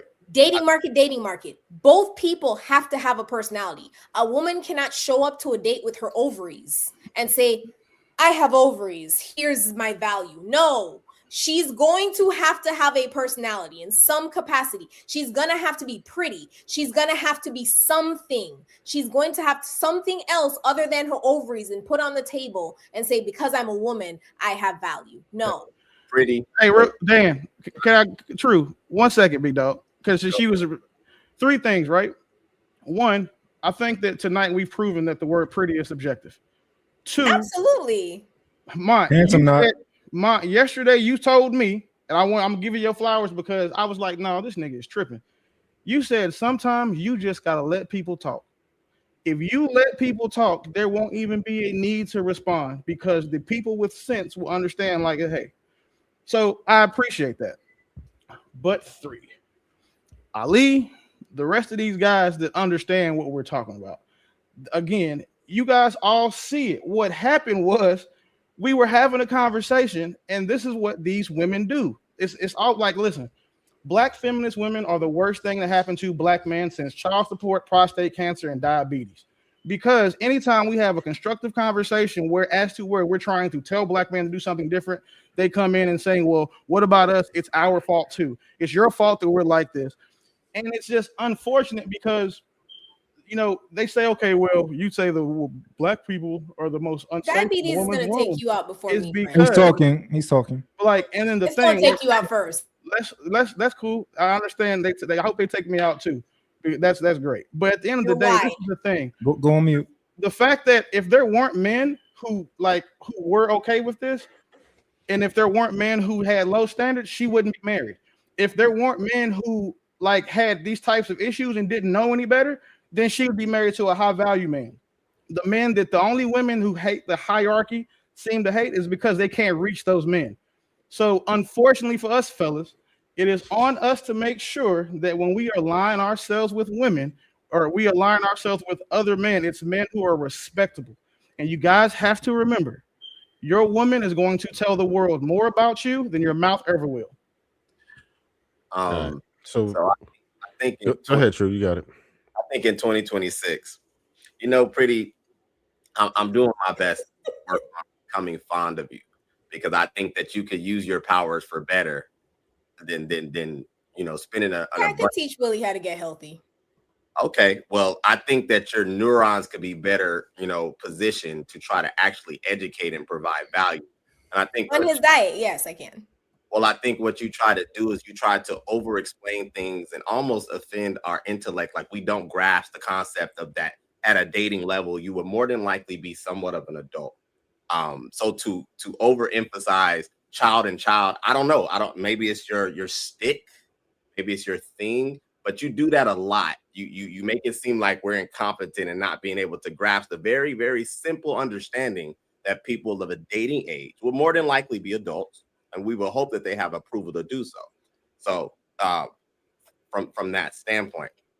And then, yes, Willie, thank you for expounding upon that. For those of us who are, intellectually sound, we would understand that we use phrases like Amra used, women get their value at this point, men have to earn it. Well, yeah, because it's a simple way of explaining and expounding all of these many myriads to try to understand the point.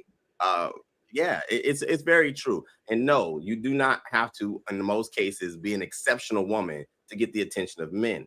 That is changing, and I'm glad to see that now. And we're actually demanding that most of the women that are losers out here, like I said moments ago, need to actually step up and grow and expand and offer more than the recycled or ran down vagina that they just so happen to believe is overwhelmingly valuable. And in most cases, it's not. And I'll land. Right. So the fact that you're somehow against the fact that I'm saying boys are born with value, girls are born with value, children are born with value because they're valuable human beings, and you're taking it as me not using my neurons, I'd like to say that I'm using them properly. I'm using my neurons to love children. I'm using my neurons to eat healthy. I'm using my neurons to go out and get sunshine and vitamin D. I'm using my neurons to go walking every day. I'm using my neurons to go to therapy. I'm using my neurons to read books. I'm using my neurons to spend time with my family, my friends, my husband, my daughter. I mean, all the things. I'm using my neurons for a lot of good things in life, right? So the thing is, True, is I love how when you are having conversations with certain people, you try to keep it cute. And then with others, you try to kind of sneak this. Here's the thing. I'm going to stand by what I said. Children are born with value. All humans are born with value. The idea that only one group has value, the other has to earn it, is problematic. It is what keeps you all as men in a cycle of quite literally a scarcity mindset. Why you guys feel as y'all need to fight for the same type of woman because you need to get approval from another man, because that's the only way you're going to be valued. And if you don't get it, you don't get it, you don't get it, you're never going to be anything in life. It's a cycle. You guys cry about the same system you perpetuate. You created a system, you cry about it, and then you try to uphold it. It makes no sense. People are born with value. To say they are not is problematic. I do not understand how you don't get that or why people are even fighting against that concept at all. Nothing that I said in my commentary is just debunking the lack of value for human life. I never stated that. So how you took that, I'm not sure. That's fine. I'm going by Amra's statement. You interjected yourself. Well, I went by what Amra said. You interjected yourself. It's not interjection. He's on the piano. He interjected. I'll take that. I interjected Why are you because so upset, Amra? I think that because of your facial mate to keep doing the faces. That's what's making me upset. It's your face that makes me mad. Sorry. I know. Your bad lighting makes me really upset too. I think Okay, we're equal. We're equal then. Yeah, I think that to state that again to me, and this is what I'm seeing. I believe that all of us share some level of intellect and ability to process basic freaking information. So for you to now take a position that you have to sit here and be like, well, children, you know, because I'm making this stance and I'm standing on the corner with my flag to stand up for children is it's adorable. And I don't sneak this. I speak straight to you or anybody else who's willing to listen. It just is it's distasteful. I'll say that. I personally expect more from you since you tout to be somewhat of an intellect. It makes no sense to spend energy and convey something that is quite, you know, frankly pointless. Like, we're not dumb. So I'll simplify it for you. I'll land. All right. We're gonna get Martin there real quick, and then we're gonna go to Naomi. I think what actually ends up happening is when we have these conversations, Pretty's debating, in my opinion. This is what I see. I see her debating, and I see us having conversations. It seems as if she uses tactics to win a debate. You know, like, you know, her moral posturing, right? The moral superiority. You know what I mean? Superiority that she tries to always go back to the political correct statement. I'm saying that children have value. Are you saying that they don't? You know, like this straw man thing that she does. And I recognize it, but I would just welcome you to join the conversation with us. Because if you actually do and stop debating, we can really get somewhere. Hey, somebody's got some background noise going on. She did that on purpose so that we could see that she has friends. Oh no, that was an idea. Emra, do you want to be my friend, my love? I can teach you about proper lighting. Maybe a little bit more of the warm setting would help you out. You look a little washed out. You're right. My skin tone texture, I get it. We're not the only ones who can make smart comments and soft voices. We all can do that. I don't need to use a soft voice. This is my voice. No, we all can do soft voices and make sneak disses. We all can do that. I don't need to pretend. This is who I am. We all can pretend. Yeah. Naomi, what you got?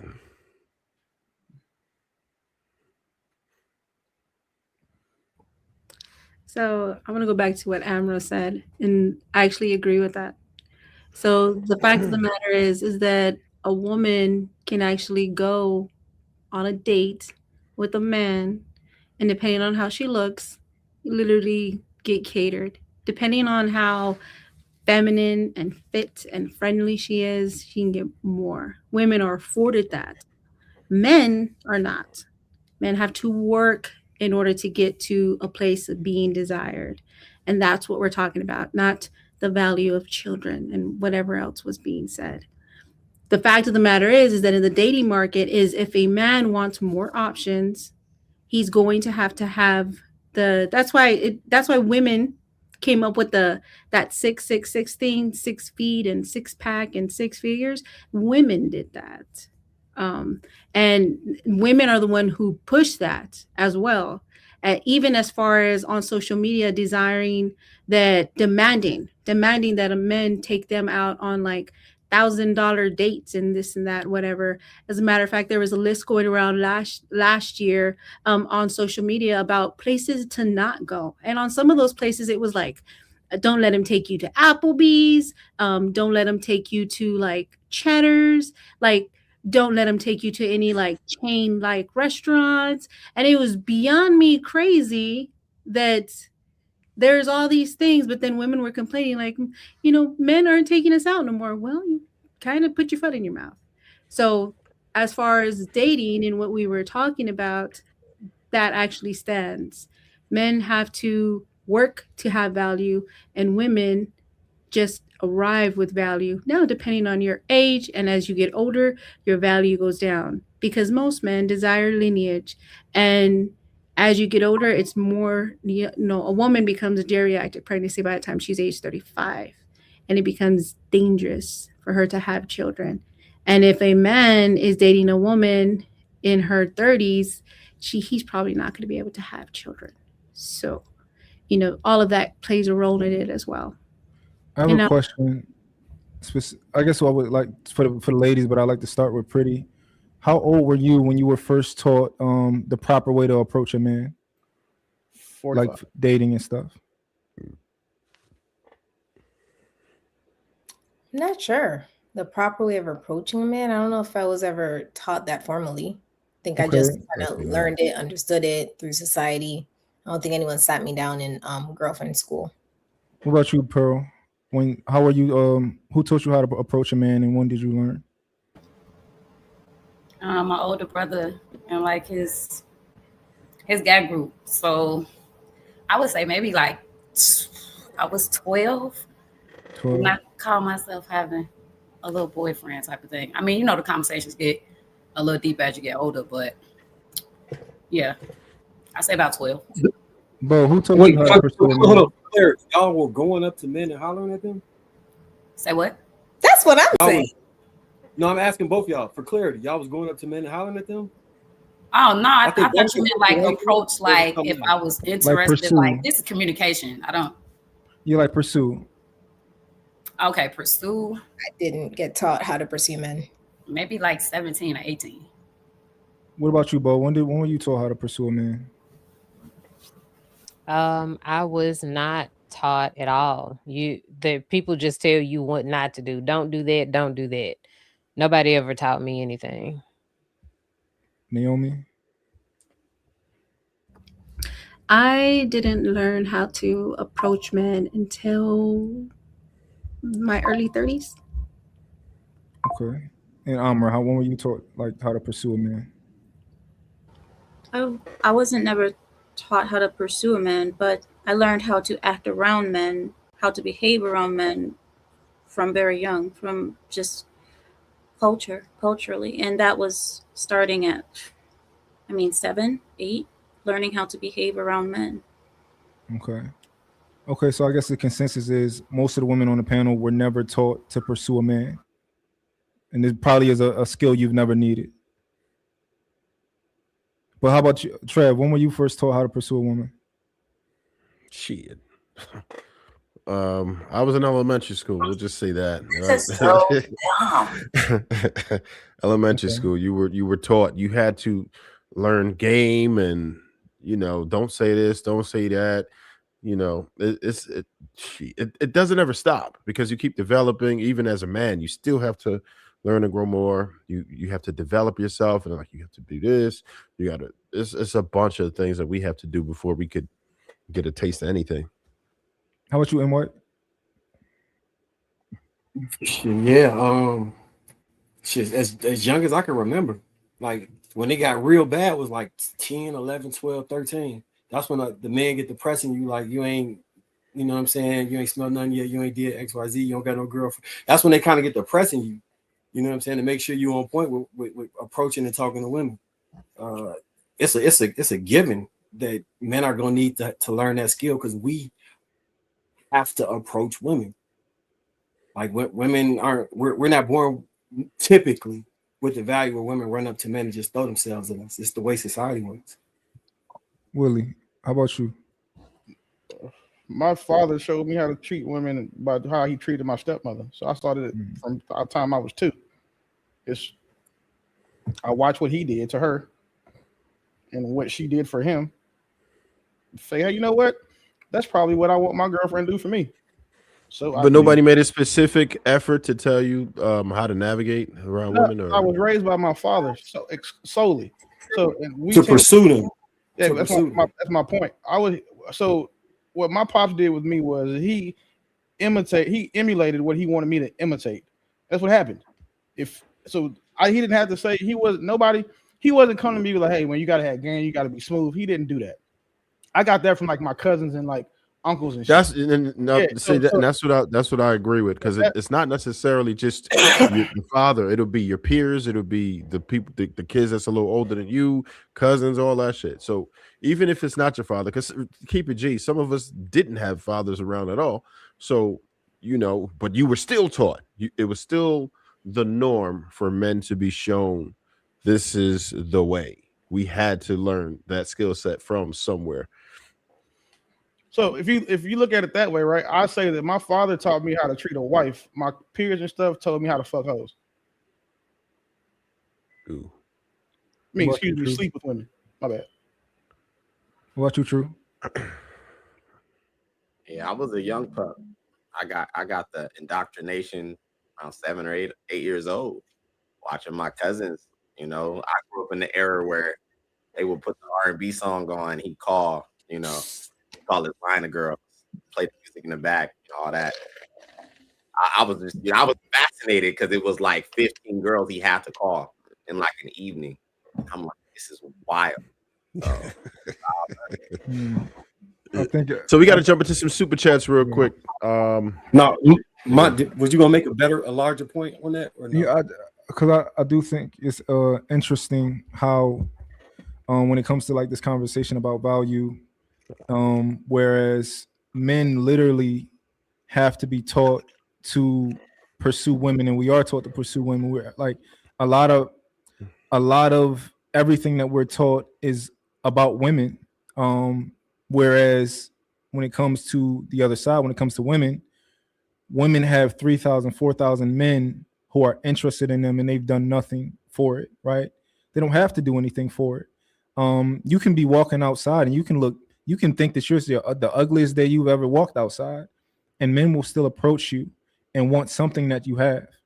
So I just think it's interesting about this conversation when we aren't acknowledging that, like, everything is going, not everything, but when it comes to dating, it's going to be handed to you on a silver platter, and that's okay, right? It's just how it is. Like, we're not complaining about that, but I just want to acknowledge the difference here, when it comes to like just like that's giving a blatant representation of value, like versus men and women, especially specifically in the dating market.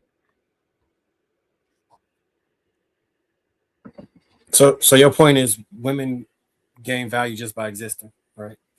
They don't have, because it was a point made earlier that women have to learn how to do this and women have to learn how to do that, and they have to learn personality and these type of things.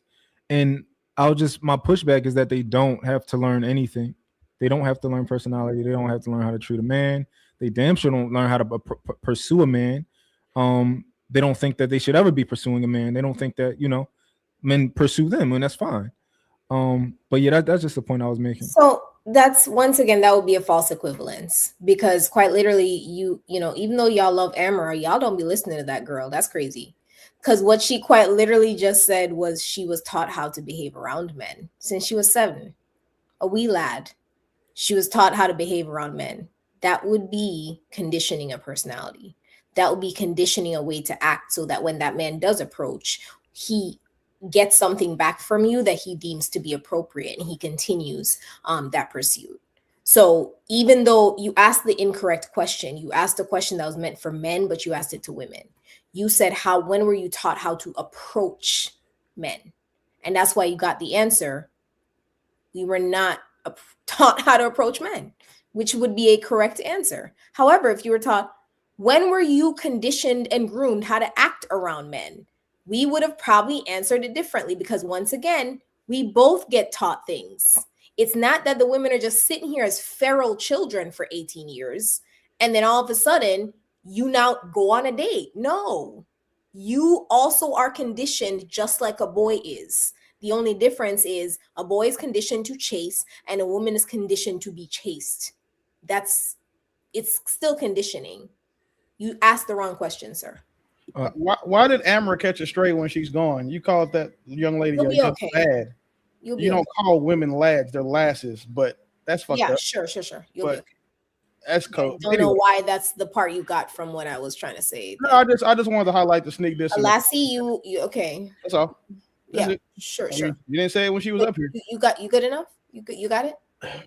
But when you ask, like, will people learn how to like pursue or court? Can we let the guy who asked the question respond to what I was saying though? I was responding to him though. I don't think that he was going to respond to you because you didn't say anything. My bad. No, actually, if you didn't allow him to. Like, how long did it take them to what age they learn to pursue? Yeah, I don't learn they pursue. If you say what age you learn how to treat men, I think the answer would have been different. What way, or ask men what age did they learn how to, what to expect from women is how far they were treated. You get very different answers. That's what I Right. said. So I'm gonna let Kenny jump in because he had dropped out for a sec, and then we're gonna jump right into the super chats. I think that Pretty, you're very intelligent, but what you're doing is not bringing men closer to you to greater understanding. You're repelling them with what you do. I don't think it's helpful. I think you're very smart, but to what means? What do you hope to accomplish with that back and forth? It's actually repelling men. Because if I saw you and how you spoke, you're a beautiful black woman, I'd be like, I'll pass. And you wouldn't even know it. If I took you on a date, I'd have been check please and gone, because the instruction that you're giving, it gives license to what I said earlier.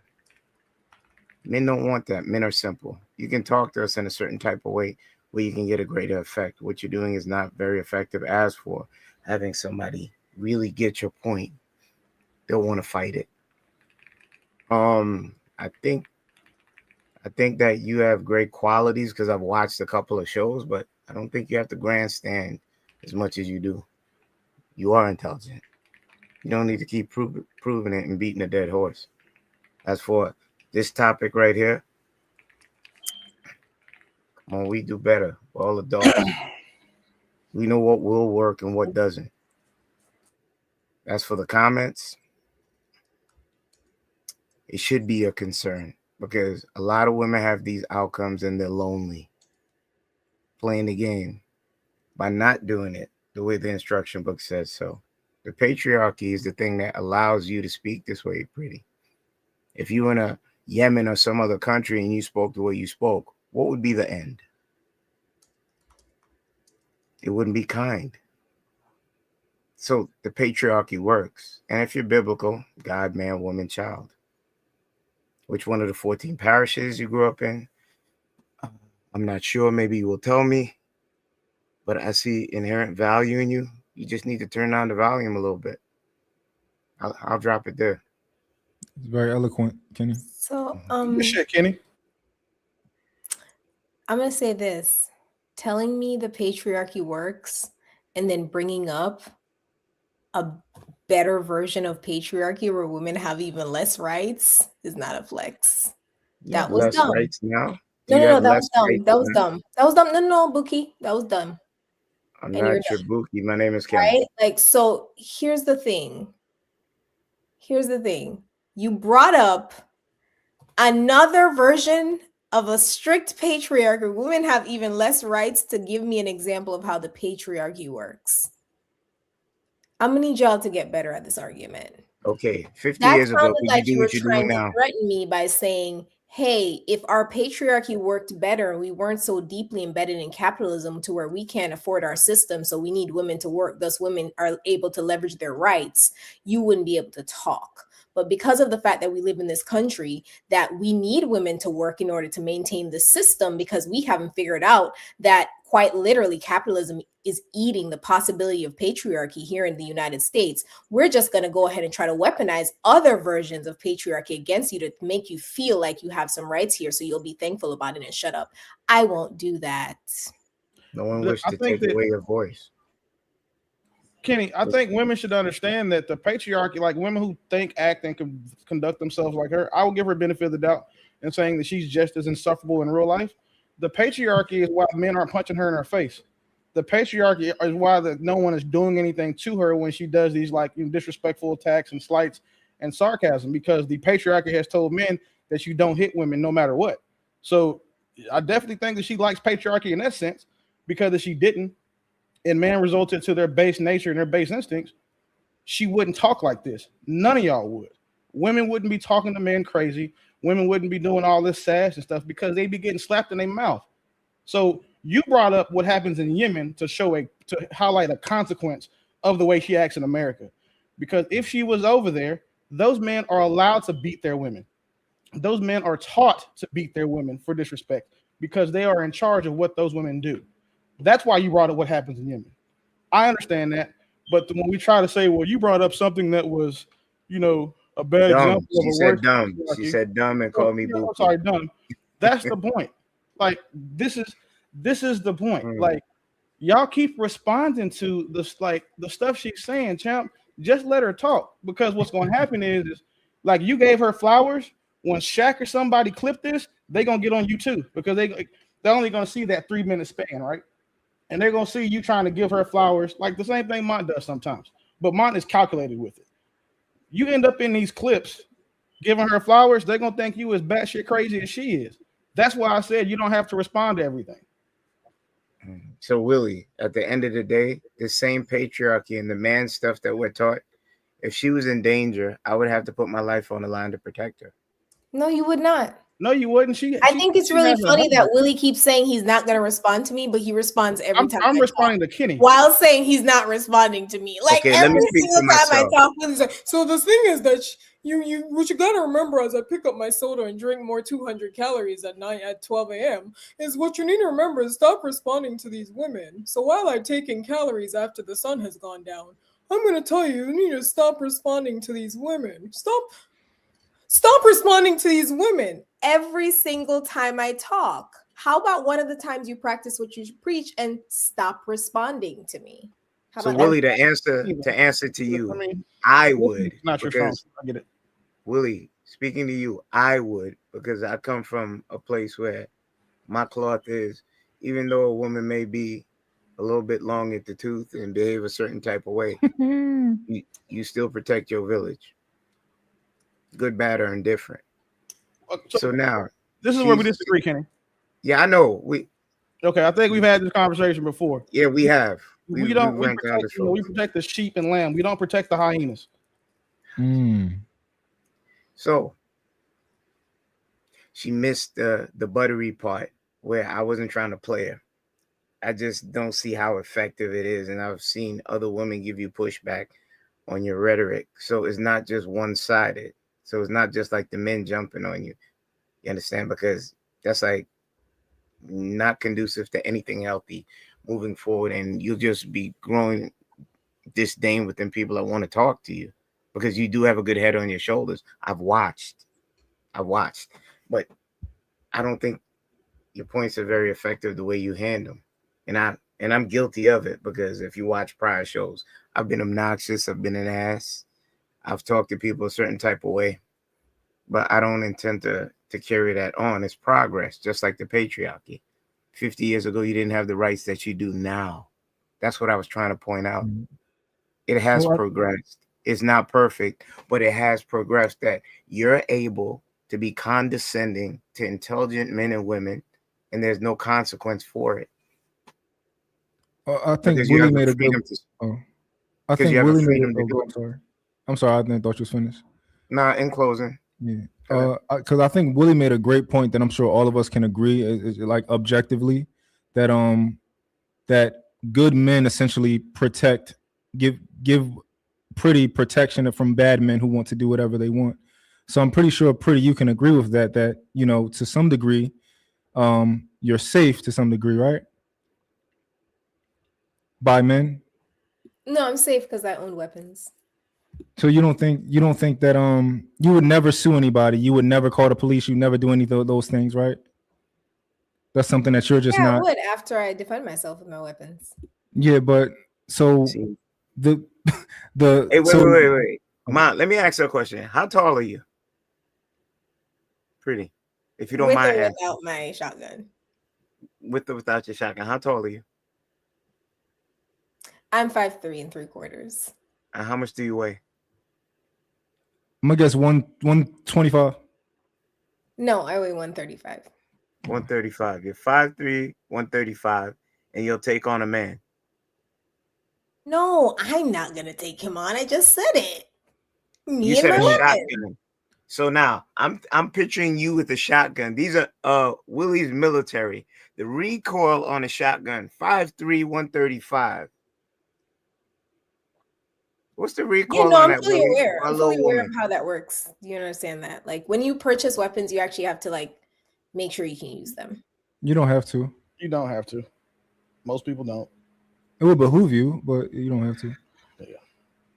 But the good thing is that men allow Pretty to have a weapon, and I think that's a good thing right there. Is that we made weapons and we allowed you to use them.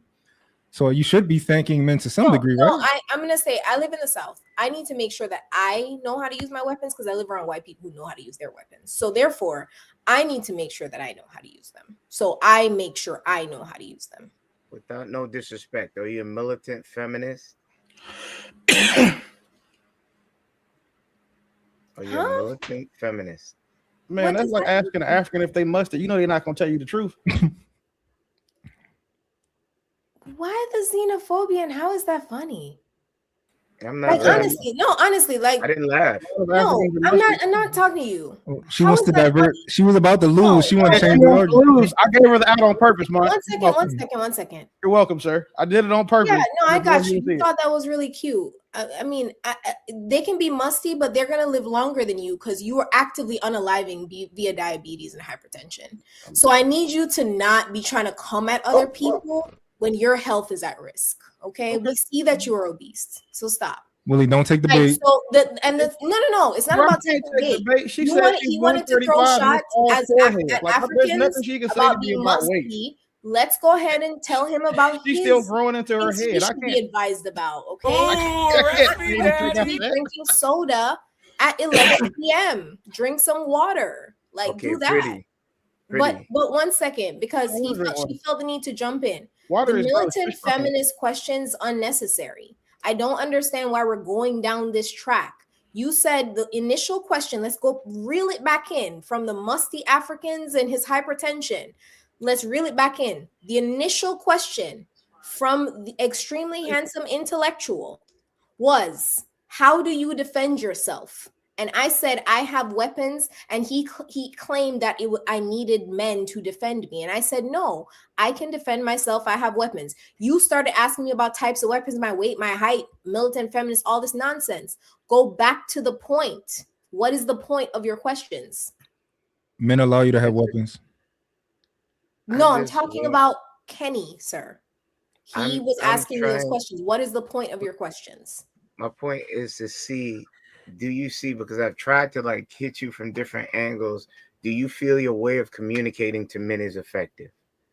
That's why you asked me about weapons? I was going from different points and I'm sure you were following.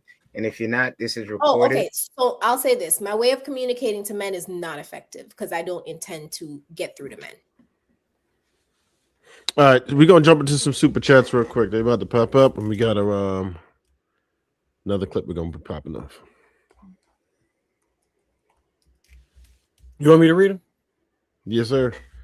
Oh, you should tell me. I was just sitting here. Damn, AP, the accountability partner with the 50. Damn, shout out to AP. Congratulations on the promotion. Salute to the panel. Thought to drop a little bit because my boy Marcus. Shout out to you, Brody. JR been on this for a minute. God.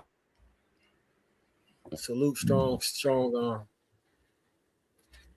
AP again with the 5. That promotion doing him real. Both self-improvement is about oneself. Shouldn't be about a man. That's a fact. Brother Noopsy. Shout out to you, brother. Freedom Flow TV with the 5. Pretty isn't intellectual. She just has trained her chat GPT to be the same man-hating feminist she is. The AP accountability partner with the $2. What inherent value does a young man have? Pretty intellectual. Dating. What inherent date? He's talking about dating. You come on, don't do that. Pretty intellectual. The accountability partner AP with 50. Shout out to you again. I told you that promotion looked good on you, big dog. Thank you, Pretty Intellectual, for doing that. Thank you for hitting her reset button. Marcus Evans with the 406, $2. Thank you, Brother Willie. Salute, hand clap. Captain Caveman, J2M with the $2. Pretty Intellectual is a future old witch and voodoo doll maker.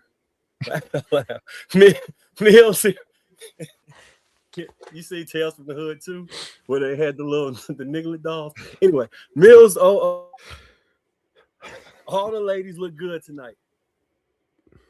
Andre Cable, 42.29 with the $2. Pretty. What do you actually like about men? Don Macon with the $6.99. Pretty, stop equivocating that they aren't talking about the value of kids or humans in the context when they say value. I thought you were an intellectual. Marcus Evans, 406 with the $5. The greatest soldier in a white man army is a black. Big Ant, 1171 with the $10. Pursuing men and Pearl. Oh, pursuing men and Pearl said 12. I'm calling the police. Yeah, I'm gonna be a snitch today. You going to jail? Fat Mac with the $5. Movies, books, and TV script romances by glorifying pursuit, conquest, and persistence, teaching men how desire and masculinity should look.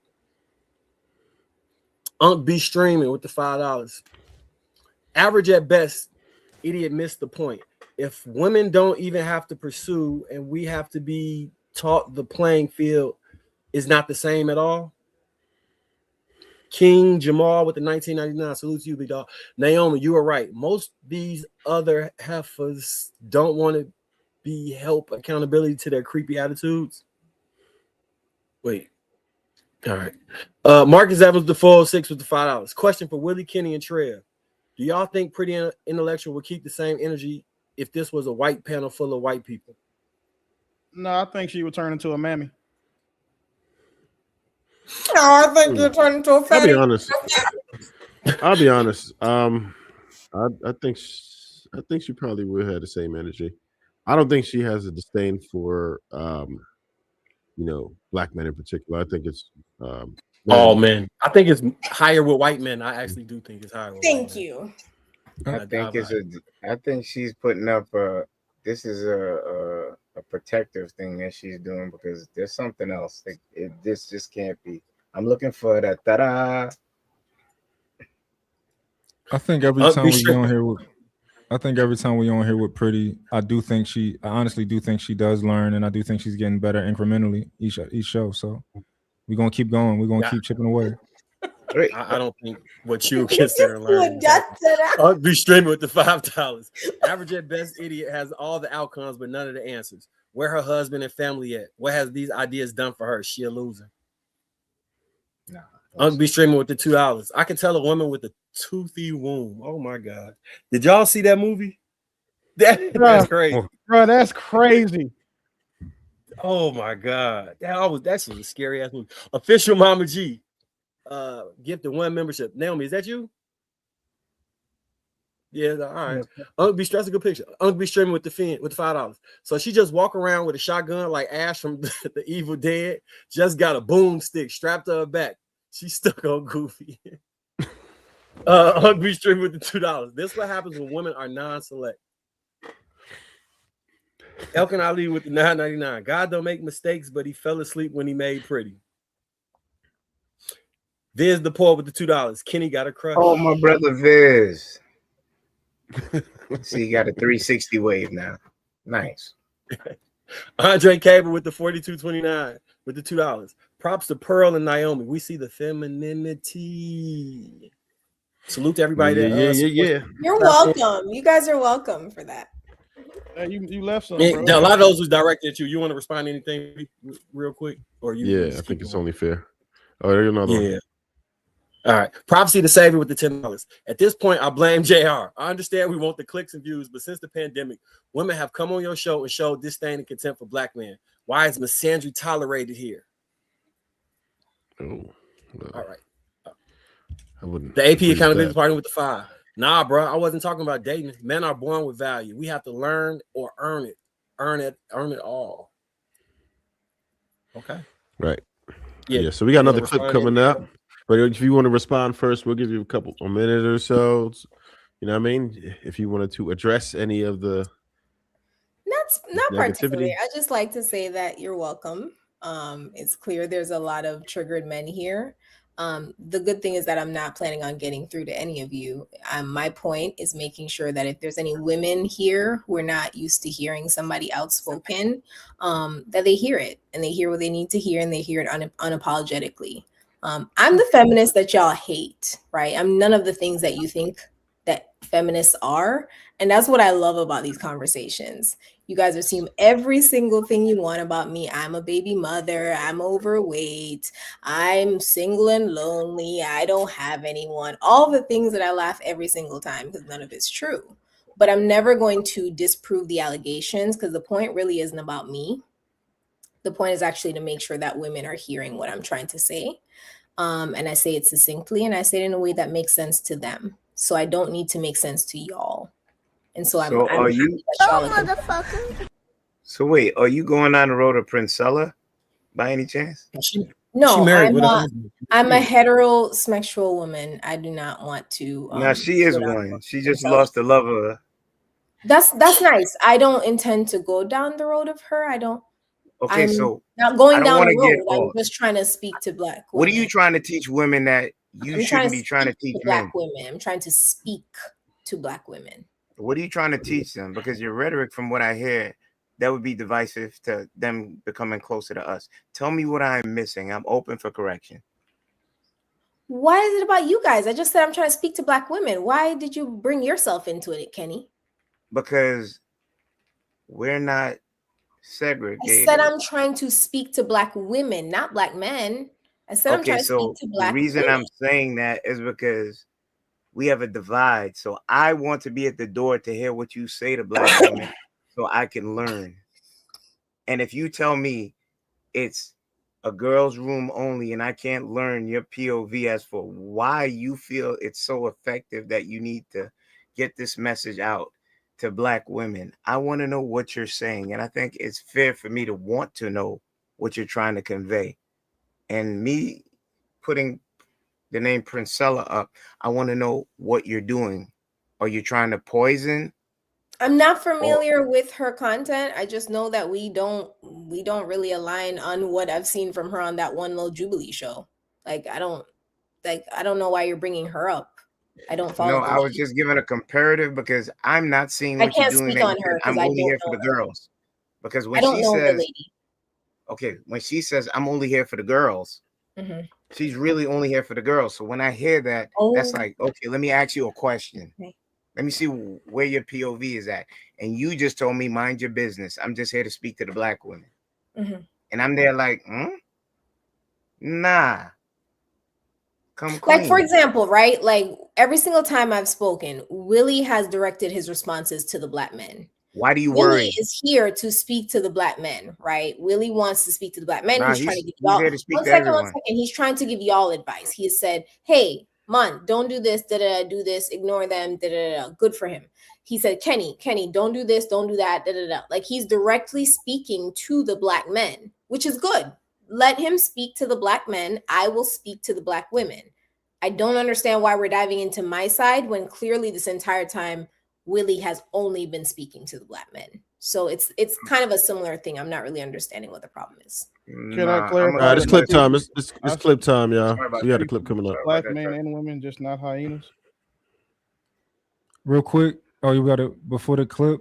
I don't think Pretty's a feminist. I just think she's, a mouthy, rambunctious woman. But that's our job as men, is to kind of, is to lead, and she's going to get better. The more she comes on here, she's going to get better. And none of us get paid for this, so I appreciate all the fellas on here for taking your natural role anyway. So go ahead, Trev. You wish. All right, clip time. Honors that a man can bestow onto a woman is the title of wife. Not every woman wants to be a wife, but they cannot become wives on their own. Somebody needs to ask, right? Now, on the other side of that, one of the highest honors that women can bestow onto men is the title of father. Not every man wants to be a father, but they cannot become fathers on their own. Now that we understand that both of these things are of very high value, ladies, I'm going to need us to raise our standards, because I'm seeing a lot of kids and not a lot of engagement announcements. And that is never something I will advocate for, especially when that saga typically ends with you all coming online to complain to us that the father isn't doing enough, when in reality, he probably didn't want to become a father. And we know that he didn't want you to be his wife. So most of us don't want to hear it. Like, I don't. Y'all got to stop just trusting these men at their word that he said he was going to be around. If he really wanted to, he would have asked you to marry him. And we all know that. apparently, except for you.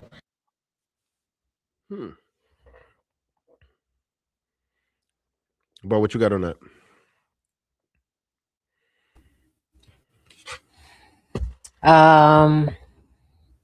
Jesus Christ.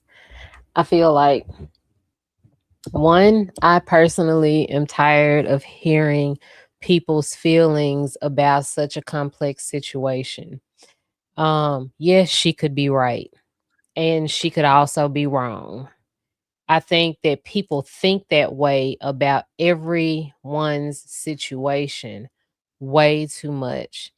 And it gets annoying because they make these blanketed statements just because they see a woman that's a single mother.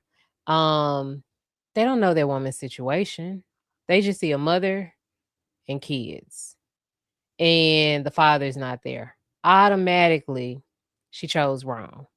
Automatically, she did something wrong. It's always the woman doing something wrong. And I really get exhausted hearing that side of it. We never ever get to hear the other situations that may come about. Maybe that man wanted to get her pregnant, but did not intend to stay, and she didn't know that. Like, I just it's kind of disheartening to keep having this particular same conversation with without considering anything else that happens in the world where women are concerned with picking men and getting pregnant by men. I wish I had something better. I really do.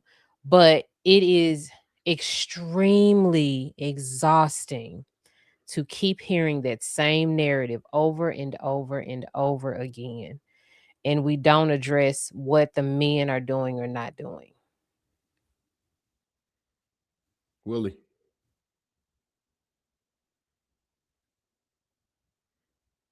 You heard? Willie. What's up, big dog? Yeah, what's on you? Oh, I would say that I don't disagree with much of anything of what Bo said. A lot of times we do highlight the fact, what the women did wrong in these situations, and we tend to do it when it's not an appropriate time to. When it's, for example, it's an appropriate time to talk about women making mistakes when we have a conversation about female intuition, because there's way too many single mothers for female intuition to be a thing, for women intuition to be real. There's way too many single moms. There's way too many women struggling for that shit to be awesome. But in what she's talking about now, that makes perfect sense. There are other situations. There are a lot of men who will go out here and stick their dick in something just because they want to bust a nut, knowing that a baby can happen. And if a man didn't want to have a baby, he would say, hey, Bo, when are you ovulating? Do you track that? Like, he would do more to make sure that he didn't have a child if he didn't want to have one. So I can't argue with her there. The thing that I do think would also hurt women is that if men started telling their side of the stories more, I don't think women would fare any better. Because typically, like, the gender war didn't start until men started responding. Before that, it was just, man hating feminists talking about niggas ain't shit, all that, niggas ain't ish, all that type of stuff. But when men started giving their piece, it became a war now. And I don't think that a lot of times, if you ask these single moms, or if you went and found these single moms, the father of their children, I don't think that hearing their story would help, because now we have to talk about like how he had to deal with you being insufferable, or he had to deal with the fact that, like, you were one of those kids in high school who didn't have friends, so you read a lot of books and then you have big words to use as like part of your brand now, and he don't want to have a child with that person, or he doesn't want to. You're not going to want him to tell his side of the story the majority of the time. So I think women benefit from only having one side of the story told. Miss Pearl, what you got on that? I think this goes to highlight how people are still not moving with the proper intention. They're not moving with the proper vetting, and they're just simply not moving with the proper discipline. Like we know we're gonna have sex. That's natural. But I think the way that we move about it is what's producing these results. It's like we keep touching the hot ass stove and nobody is saying stop, or people are telling you to stop. And you're like, well, maybe if I do it this way, or because I'm this, maybe I'll get a different result. It's like you can't keep making the same mistakes and thinking because it's a new generation of people, you working now more, you got all of these other factors that's going to change it. It's not. I think if, again, we were more intentional about the people that we brought into our lives, let alone gave ourselves to and developed these broken families with, that we wouldn't even be having this discussion. And if we did, it would be significantly less. I think that Bo made some great points. There are a bunch of uncontrollable factors why we do the things that we do. But the point is we're still getting these results. So we have to have the discussions. I don't think every single mother is just some downtrodden woman that made a mistake with the men that she was with. Again, there are plenty of factors why this is happening. But the general consensus is we have broken families and we have to find a way to stop this. So I don't think like blanket statements and pinpointing certain people. It's like, let's be solution based. What can we do? What advice can we give for the new generation of people that we don't want to see this happen? Because we can talk about people, their situations every day, all day. It's subjective. It's like a roundabout. We're going to keep going. So let's get solution based and speak. What can we do to slow this down or stop this? What can we do? Right.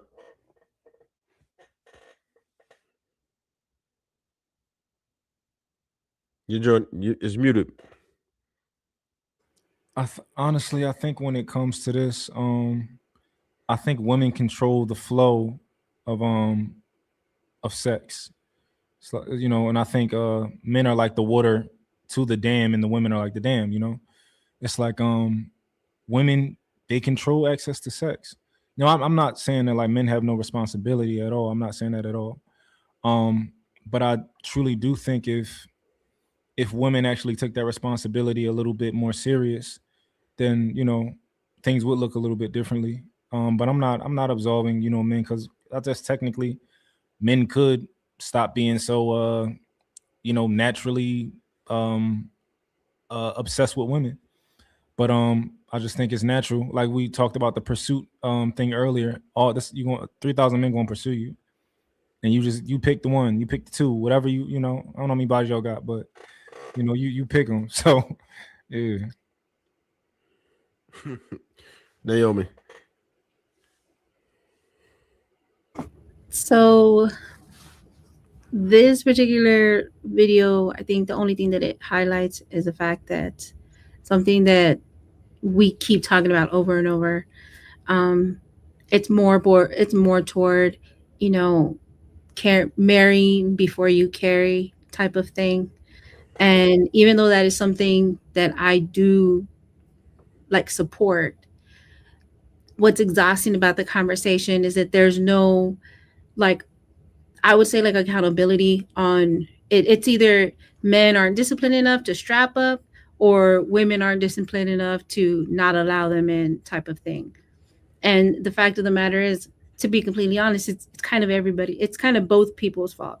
So now we as women, we decide who has access to our bodies, and then thus birthing children. But I know on the flip side of that, men also have to be responsible in what they're doing, their lack of self-discipline, and whom they're dipping into. Unfortunately, it ends up being, from what I've seen, it's married women. It's a way for married women to shame single women who have had children outside of wedlock. And that to me is more detrimental, because it's not it doesn't become any more about teaching or educating. It becomes like, I'm better than you because this happened. And I'll end there. Go ahead, True.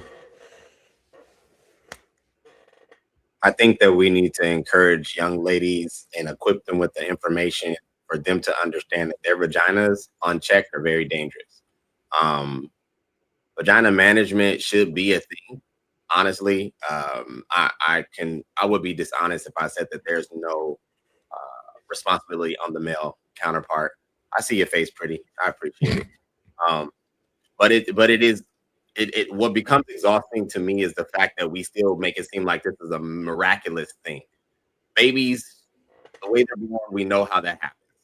We know that no person that is born on this planet is a committee of men standing by and making it so that babies don't get here unless women want them to get here. It's really just that damn simple. And I don't know why it's always, and this is what's so interesting, is that we'll have someone sit here and battle the patriarchy and the hierarchy, yet even women who claim to be feminists still want men to be responsible for their procreational practice. You know, I don't see a lot of women standing outside of clinics that provide sperm that can give you a baby without our assistance, at least from a biological standpoint. You still want to get the feel good, get your back blown out, been bent over, whatever it may be. Then want to act like you don't know that your vagina works naturally. It's weird to me. No, if we're going to move forward, you know, we have intellectual people, smart women. You need to sit them down and be like, check this out, young lady. Your vagina unchecked is dangerous. And you potentially can bring forth a child. You can wreck your life. If you are not ready for that weight and that responsibility, sit your little hot butt down and chill. Read a book, join a club, do something productive. Sex is an adult activity. It's really just that simple. And if you are not at the level to carry the weight that comes with what could happen, then you need to be celibate or refrain. And I'll end. Pretty.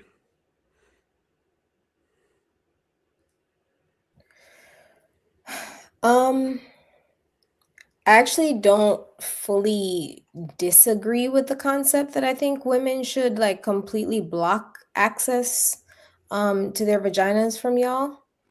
I actually love that. It's funny that you guys say feminists will say. Feminists are not monolithic. There's quite a large portion of feminists who are 4B, which quite literally is that exact same message. It's the best form of vagina management ever. They're saying no smecks, no children, no nothing. Like they're going to stay away. That's what are you talking about? There's plenty of women who are preaching that, who are feminists, right? So I think it's interesting that you're going to act like all feminists are out here saying free the puss, everybody gets a piece, everybody gets a puss. Like that's not what all feminists are saying. Like once again, we're not monolithic. We think differently. Like there's different people. There's some who are for sexual liberation. There's some who say don't date men at all. Actually, you know, there's a lot of women who don't want to be around you guys. So what the concept of women controlling access, I've heard this talking point a lot, and I'm gonna lean into it. I'm gonna concede to you guys, and I'm gonna say, yeah, we should control access and we should lock it down. We should absolutely control access. I truly believe that. I think that we should, you know, leave the pick-me's to do what they do best and, you know, kind of just be out there with you guys. But for the most part, we should lock it down. I do believe that. I think that's great. I agree with you, True. Well, at least we all agree on the first part. You know, we agree with something with Pretty. They should, you know, do a little bit better with the access. You know, yeah. Kenny. You know what? That'll actually help the marriage rates, because if pick-me's are the only ones out there allowing access, at least they're getting married. I'm sorry, who? The pick-me's? Allowing access and then getting. Oh, so you're saying that access will get them married. The other ones are saying access won't get them married. So since the pick-me's are getting picked, they're getting married, which would encourage the rate of marriages. But you guys just said giving access is not what gets you married. That just gets you ran through. Giving access to the right man. No. That's what we mean. No. Oh gosh, you can't give access to the right man. You have to make sure you get a ring. Well, that's one way. That's one way. I'm not contradicting yourselves now. Mm-hmm. I think one person may have said that. I don't necessarily believe that you have to have a ring in a contract for you to have a lifelong relationship with another human being. Personally, I don't think that's right. Yeah. Agreed. Interesting. Agreed. Go ahead, Kenny. Yo, this is odd. The majority of the times when we hear it's not red pill regarding these situations, we hear women not taking accountability because they threw their foot up in the air and let the wrong man inside of them, knowing the ramifications of what would happen. But then you blame the man for the access. And I'm really like staunch on this. A woman, you need to inspect what you expect. And I heard the term, I heard someone say that, these men laying down with the woman, getting them pregnant, and then not taking responsibility. I'm paraphrasing. A woman knows if a man ain't shit, and they still let him up inside them, the Ray Rays and the Pookies. And then you blame the men because you gave them access, knowing the ramifications in the game that y'all was playing. You're playing roulette. Cherish your bodies more and stop blaming the men that you allow in your space, in your body. Of course, Ooh la la. there are different situations that come about, different representations. Like women give representations, but it's like, come on now, let's stop. I have an aunt and an uncle. They've been together over 54 years. Never jumped a broom, never went down to City Hall, never had a marriage. But they're not going anywhere. You find somebody that actually loves you, and you can really tell when somebody loves you is when, they're willing to go hungry so that you can eat. You inspect what you expect. You vet somebody before you give your all to them. That's point blank. That's simple as pie. I gotta look at your family. I gotta know what you're doing. I want to see if you're intentional to me. That's not hard. I can write it down for y'all if you need. It's not that complex. And women So have Kenny, feminine intuition. Men don't. Yeah. so Kenny, that kind of leads me into my next question. I'll start with M White, then I'll go to Bo. If a woman's not interested in marriage, should she still have kids? And do we believe that the ring actually provides valid security? That was to me, right? Yeah, we'll start with you with that one. All right. So yeah, no, I think that bringing children into the world is one of the greatest miracles that can happen. You risk your life, your body, things change. It takes a lot out of you, and you need to make sure that you find somebody that's going to be there to help you along that path and that process. Be there to help you with those kids, help you with everything you need. The dynamic of a male and a female in the home parenting children is kind of undefeated. Like, it's things like, judging by the way my wife interacts with kids and I interact with the kids, it would be completely different if it was just her with these kids. They would be trying to run roughshod through her, because it's just ways that I can command attention and to get them aligned that she can't. And it's things that she has that I don't have that she gives them, and that are equally as important. I was going to say, this is why the earlier conversation was interesting, why it's very important to explain to young women the importance of the value that they do have from in the dating market as soon as they're able to date, because that is the portal in which they bring life into this world, and they have to guard that and be extremely skeptical about what men say. They need to have actions that validate the thing that they're looking for, right? Because we as men, we can hold all the men accountable that we know, and say, hey, because my homies up, you can't be around us if you don't take care of your kids. Like, it's a flat line. Like, 20-year, if you're not taking care of your kids, we're not fucking with you, right? But one man could 16 men could impregnate the entire world. So it's on the women to make sure they maintain that barrier, because one man can infiltrate and impregnate a whole damn town. We can't stop. You know what I'm saying? So y'all have to be adamant about making sure you protect that and understand the value that you have. Bo, I know you had something you wanted to ask about before we got to the question. I got nothing to ask, but I do want to say something. So my initial response to this was the way it was because there is too much linear thinking going on.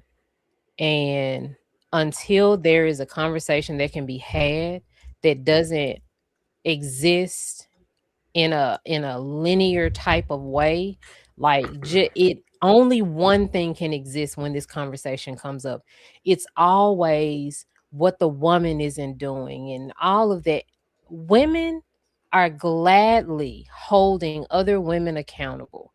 I can guarantee you, when we see one of our friends or acquaintances doing something dumb with a man we know she should not be with, there is absolutely no way that if we care about that woman, that we would be like, go ahead, girl, it's okay. What? I don't understand. Like, the problematic young girls, those the young girls, y'all, the young fertile in they prime girls that y'all like to go after, those are the ones. Those are the ones that's gonna be like, yeah, girl, because he got money. And that's it. Have a baby by him. Those are the ones doing that. Grown ass, mature women, washed up women, old, can't reproduce women that y'all like to talk about. Those are the women that know better. Of course, young girls are going to do that. We have to have different conversations about this. And that's why I get exhausted, because we don't like to have these conversations. Y'all also like to bring this up and not have any type of empathy for anyone. Everyone is just, you could control that. The fact that you all think that people can control other people, or people can see things that the people don't want you to see, is wild. If that man don't want you to see that he's a piece of shit, you won't see it until it's really too late. Honestly, like, I am so glad that you men don't have to date men, and the ones that do date men, they understand what we understand.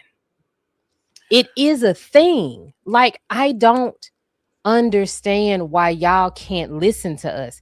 That is why I get exhausted of this conversation. That's why when it came up, I was like, I'm tired, because I knew it was going to be the same thing.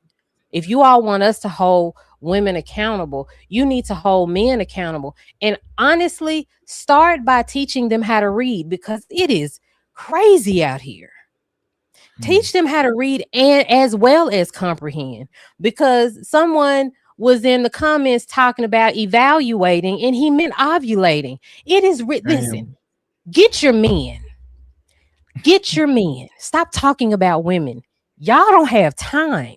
You all have you all have a laundry list of things to do that you need to address with men. Let us take care of the women. We can't keep doing this. Bo, do you think there's no credence to what we're saying as far as trying to establish maybe a new order? Because everything you said, I heard you, but I think you still gave women a scapegoat. You still took it off the fact that no matter how much we hold us accountable, that's why I tried to keep it basic. We understand biology. Y'all need our semen to make a baby. Y'all know that. So it's like all the responsibilities of being men. Where is the responsibility of your vagina management as a woman? I agree. Okay. So y'all know I agree with that already. I've already said I agree with, I promise I do. I do agree with that. We do have to start being more responsible. We do have to start actually like seeing the thing, because sometimes you do see it, right? I'm not saying that you never see it. Seeing the thing, recognizing the thing, and running the fuck away. But you gave you gave some women an out, and this is where I'm trying to be as genuine as possible. I don't firmly believe women are duped in the mass numbers that they try to paint the picture of. I just don't see that to be true, mainly because there's always this narrative of being touted that they're more intelligent than we are. They have more insight than we do.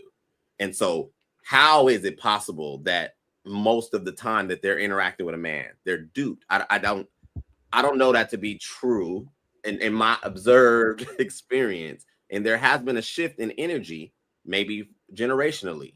Women of now, and maybe the younger, are now not even concerned. Like I think someone said, they're not even really liking men. They want to create a baby and then detach. And it's been because it's been popularized to now just be a mother, not so much be a wife, not so much be a solid woman. But if I get a baby, then now I'm solidified meeting my woman-like mandate from a societal perspective. I just don't see it that men are that intelligent to be duping these women in this. So I'm here to be educated. I understand that. And I think so men hear women's intuition and somehow translate that into this Harry Potter sort of magic ability to be able to see things. Like we don't have a book that we can open and touch and say, give me all of the things, and then we have them. Women's intuition is literally that men are not sneaky. Like y'all don't like you change your change up is so apparent. Like there's no magical ability to be able to know the things, but we see the things. Like we see when you switch up, we see when you don't speak to us the same way, we see that you don't have this kiss on the cheek that lasts for 5 seconds, it lasts for 1 quick second and you walk away. We see changes because men have the things that they do, and when their feelings change, they change, and it is so apparent. I don't date women, so I can't say nothing. That's why I'm not addressing the women and how they react when they change. I'm just telling you. Can I point out? I'm sorry. Go ahead. I'm sorry. It's 2 things, right? Mm-hmm. You said that the change up is, imperceivable to women. And the thing is, a lot of women think that men just change up just because we had ulterior motives from the beginning. I would say that more often than not, it's because we got to know you and now we don't like you as much as we did in the beginning.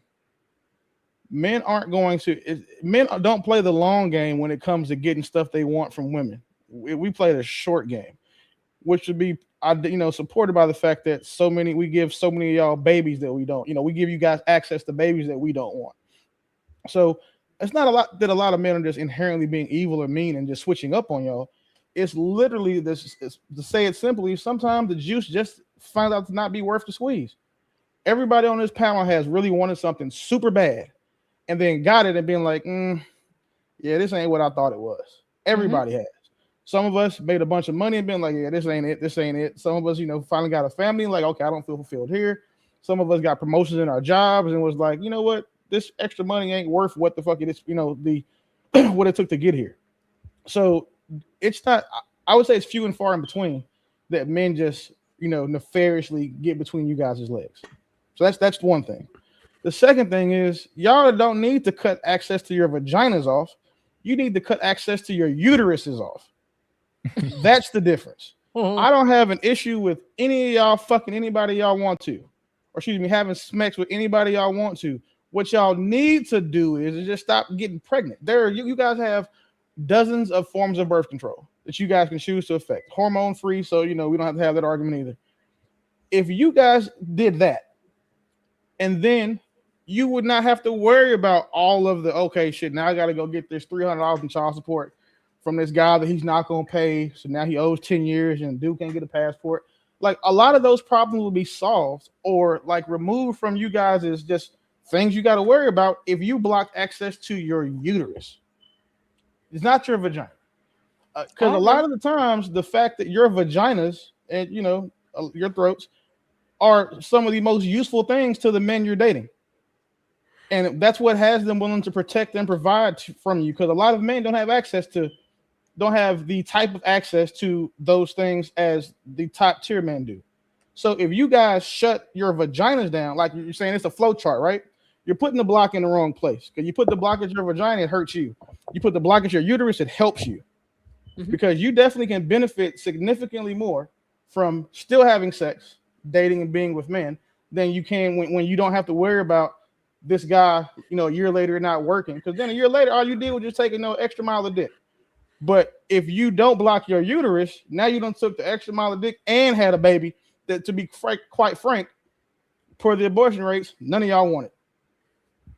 You know, I wanted to say real So quick. let Pretty was waiting for a minute. Let it go real quick. Then it's up on you, Matt. Go ahead, Pretty. I'm starting to come to the conclusion that you just want to degrade women. That's all that is. Because you did the extra mile of dick example earlier in this conversation as a shot. And now later in the conversation, now you actually earlier in the conversation, you were saying it as speaking about women who weren't raised with fathers. Right? So that was a shot. It was a slight. Saying that women who weren't raised with fathers were more promiscuous. Now we have used the same example now saying, oh, no, that's not a problem. You can keep taking the mile, which, by the way, y'all are really crediting yourselves more than you deserve. You can keep doing all that you want to do. Be promiscuous. Just guard your uterus. And so I'm going to say this once again, especially to the Black women in the room. Black women, our bodies were used to as the founding point of gynecology. Birth control was tested on us without anesthesia, without any kind of regard for our health, the long-term ramifications of it. So Black women being told to take contraceptives, please understand that when these men are saying it, they do not have a regard for your health. They don't have a regard for your well-being whatsoever. It's just that when I agreed with True, now the rubber hit the road, and now they don't want to admit that they want us to actually close our legs and cut off access. Right? It's a completely contradictory storyline that does not regard your health or your well-being. So I know we've been joking tonight, but as my last words, because I know we're ending this, do not share your body with these people who do not care about your health, especially as Black women. Birth control has never been kind to us. It is what causes a lot of our health issues, including weight gain. And that same weight gain is used as a talking point against Black women. So just know all of these things tie together. I don't disagree with Pretty when it comes to the birth control thing. Personally, I don't necessarily, like the shooting yourself up with the stuff. But one of the things that I did want to say to Bo's point when she was talking about us listening to women and their perspectives, I truly do think that from what I study of women is that they have this ability, and I don't know where it comes from or like why they have it, but they have this ability to change their realities and truly believe something. So when they say like, oh, he was just a good guy and then he switched up, I think that women have this ability to believe that and tell themselves these things, that they saw certain things. Like, for example, when we look at the light-skinned couple that just broke up, right? You didn't have to tell me that because that guy is handsome, women were going to find reasons to be like, oh, that bitch was annoying. Like, that's why he cheated. That bitch was annoying. You cool. What's his name? Whatever his name is, right? They were going to find a reason to give him a pass. I completely knew that, right? Because I don't know. It's just a special talent they got. The light-skinned dude that just got divorced? Or yeah, the light-skinned couple. They both light-skinned, right? Yeah, I knew that women were going to pretty much find a reason for themselves to qualify him again to be which I don't know what happened, right? I'm not saying that he's not a qualified, somebody to date. I'm not saying he's going to cheat on his next wife. I don't know. But I did know that women were going to find a way to have him not have to sell himself again. They'll sell him to themselves, pretty much is what I'm saying.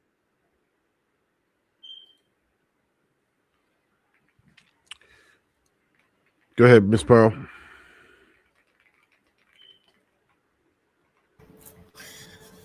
To be honest, I really don't even have too much to say on this. I always keep going back to subjectivity. People are gonna do what they want to do. At the end of the day, we can have standards. We can have norms. There's always gonna be somebody that's gonna go against the grain. I think they like exceptions to the rules. I don't think that those should be the highlights. Lord Jesus. I think we had a really great discussion tonight. Learned some great things. Right now, I'm just in observation mode, honestly. I don't really have too much to say right now. Okay, Kenny, what you got on this? It's just becoming tit for tat. You give a point, they want to say, well, you did this, rather than get the point, work through it, and come to a point where you disagree and agree amicably within a given statement or ideology. And the pushback, at the end of the day, the numbers don't lie.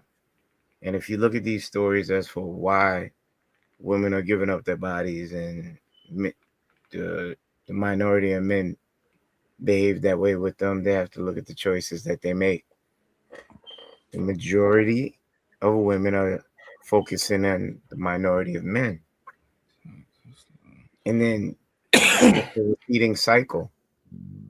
There are men that make bad decisions and misrepresent what they want from a woman. I did say that, but that seemed that was glossed over. But the majority of women know what they're getting into, or you're not vetting enough before you give access to your bodies, and you can't blame anyone but yourself at that point in time. I got to know your family. I got to know how you move. I have to really spend time with you before I get reckless and go all the way. Why are you trying to get me raw and you just been on a 3 dates with me? What is you and I? Do we have a title before my leg is up in the air and you're doing tricks with me? A lot of women don't tell those stories. Inspect what you expect. And I do hold men accountable. I don't hang around with any man that abuses women. And the guys I know don't either. So we do hold them accountable. I can only speak from my anecdotal experience. But I think we hold more men, and it's shamed more than you think. I'll drop there. Yeah, if anybody had any other final thoughts, cool. Then go ahead, because otherwise we'll close out with the super chats. I think that men should be the ones taking birth control a lot of the time. I would see that there would probably be immense value in that, because one, it's been proven that our hormone systems are significantly stronger than that of women's and less sensitive. So if we're better able to take those, and we're also the ones that unfortunately gatekeep the genetic material required to create a baby, I would see value in at least giving both sides that option. If obviously you got to go. We know why they put women on birth control. We understand. We get that. Like, we don't have to talk about that shit. We're cool. But I see immense value in giving men the ability to make sure that they don't have children, sans having a vasectomy. I've gone on record several times saying that I don't believe that the majority of men should have the privilege of reproducing, because I think that a large portion of men are losers. And unfortunately, women keep sleeping with losers. I've also said that I'm willing to go so far as to pay my son a large sum of money to get a vasectomy at 19, and then do what it takes to later, when he's ready to have children, so he can be intentional about it. But the fact that the only way a birth control can be administered is to women, I think that these businesses, from a capitalistic standpoint, miss the boat. Because how many men can you think of?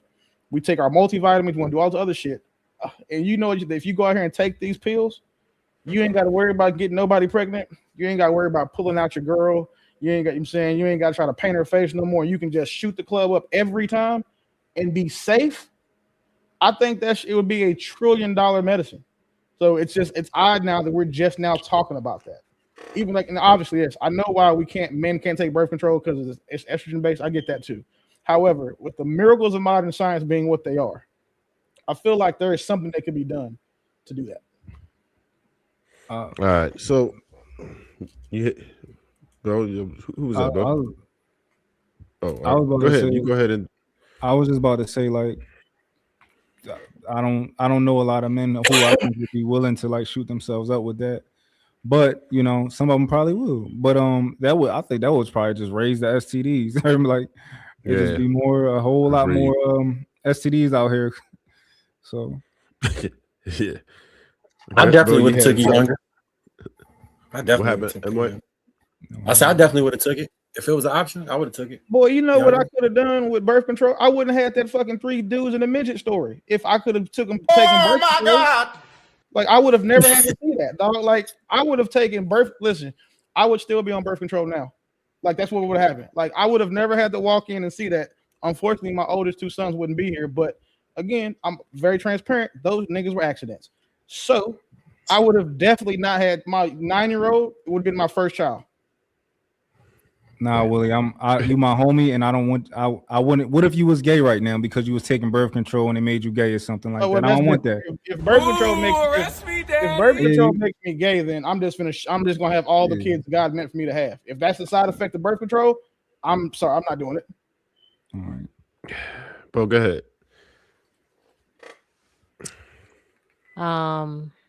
My prayer is that men put some value on their penises.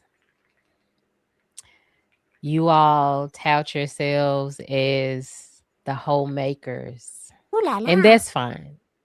However you want to view it. But I really want you to raise the property value of penises because you all will give it to anyone. Y'all will give it to anyone that wants it or whoever you see. And I'm talking about they be booger wolves too. I just don't understand why it is that it is always on us and it is never on y'all. It's always okay for y'all to just spread it around. And I feel like if men put more value on their body parts, maybe that might improve it as well. Maybe we might be in a little better position. So you saying as if men well thought they were born with value? It's funny how women say men fuck anything, but it's always the anything that says that. Like, obviously, not talking about you. But when people make the point that they like that men will fuck anything, not trying to be funny, a lot of women will fuck anything too if it meets certain criteria. The only difference is the man's criteria is a wet hole. Yours is 6 foot, 6 figures, and 6-pack abs. Y'all have more criteria than we do. But the average nigga he's going to stick his penis in anything he can if given access and consent. Because the only thing he's worried about is catching a charge or being embarrassed. So he's just gonna hit you at nighttime, 2-3 o'clock in the morning. Y'all got to start trying to be women that men want to sleep with in public. I'm saying the daylight with the lights on. That's the counter to your argument. Hold on, boy. I have a question for you. What's a y'all gotta booger stop wolf? judging us by how you.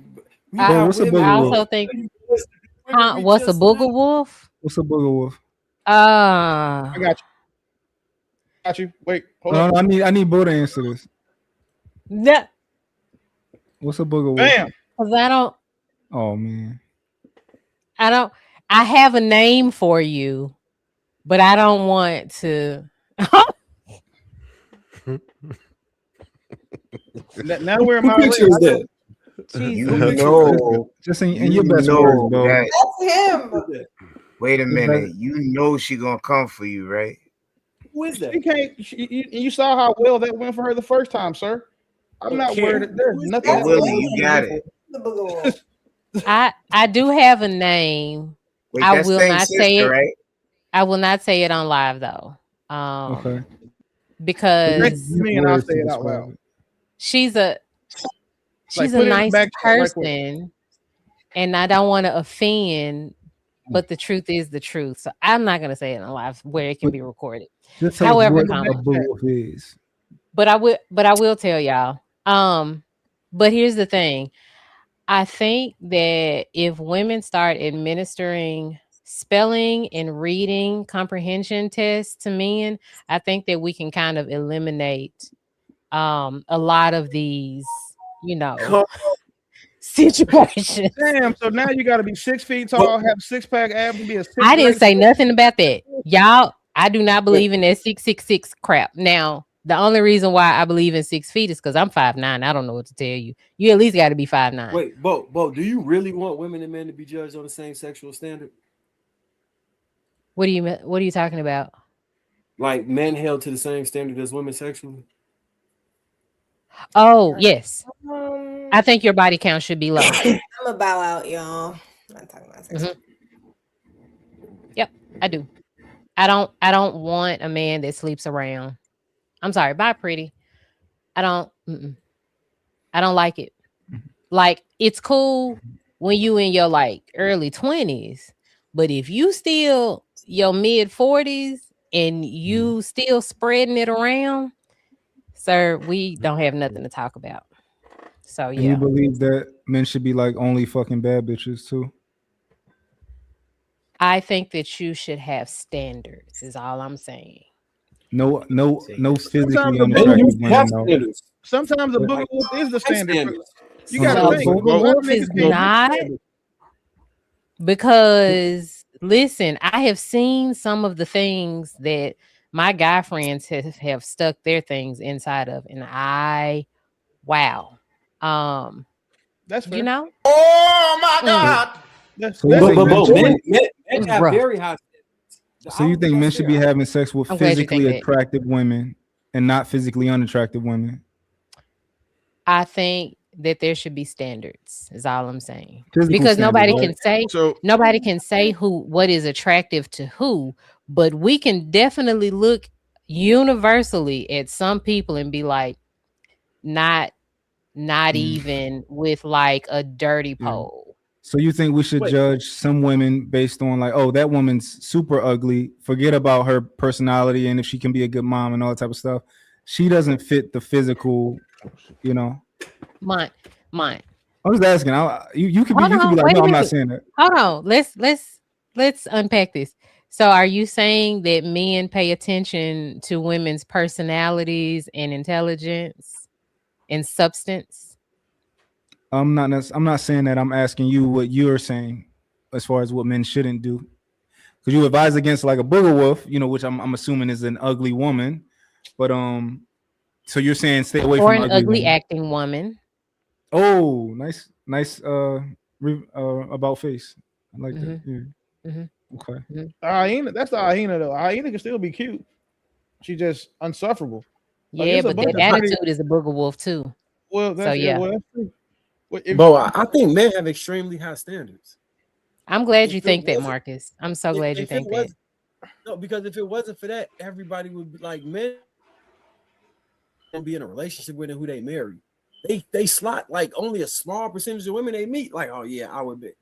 That's like that's a high standard that they put people up to.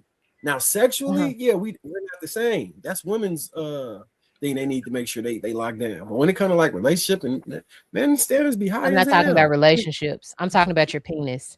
Your Bro, penis men, is not in a relationship with a woman. I'm talking when it about comes to men, you guys, Allison. women have standards with their vagina. Men have objectives with our penises, and our objective is to shoot out some stuff and get that good feeling. So our standards aren't necessarily going to be applied to every woman that men sleep with. Our standards are applied to the women we choose to be with. For example, there's a girl that I know that I just want to bend over a hotel balcony. She ain't got to be a good mom. She doesn't have to be respectful. She doesn't have to be feminine. She doesn't have to. She got to be fit, but ish. Like she don't have to be any of those things. All she has to do is be willing to be bent over that balcony. When it comes to who I'm looking to date and marry, she got to do all of that shit. Like my standards are higher than giraffe coochie because I'm going to invest myself into that woman. If all I'm investing is, you know what I'm saying, a quarter mile of penis, well, I just think it's interesting how we look at ugly people like they don't take showers or like they have STDs or something like that. They just people. Well, you can't wash ugly off, bro. Yeah, I'm just saying. Like, she's ugly.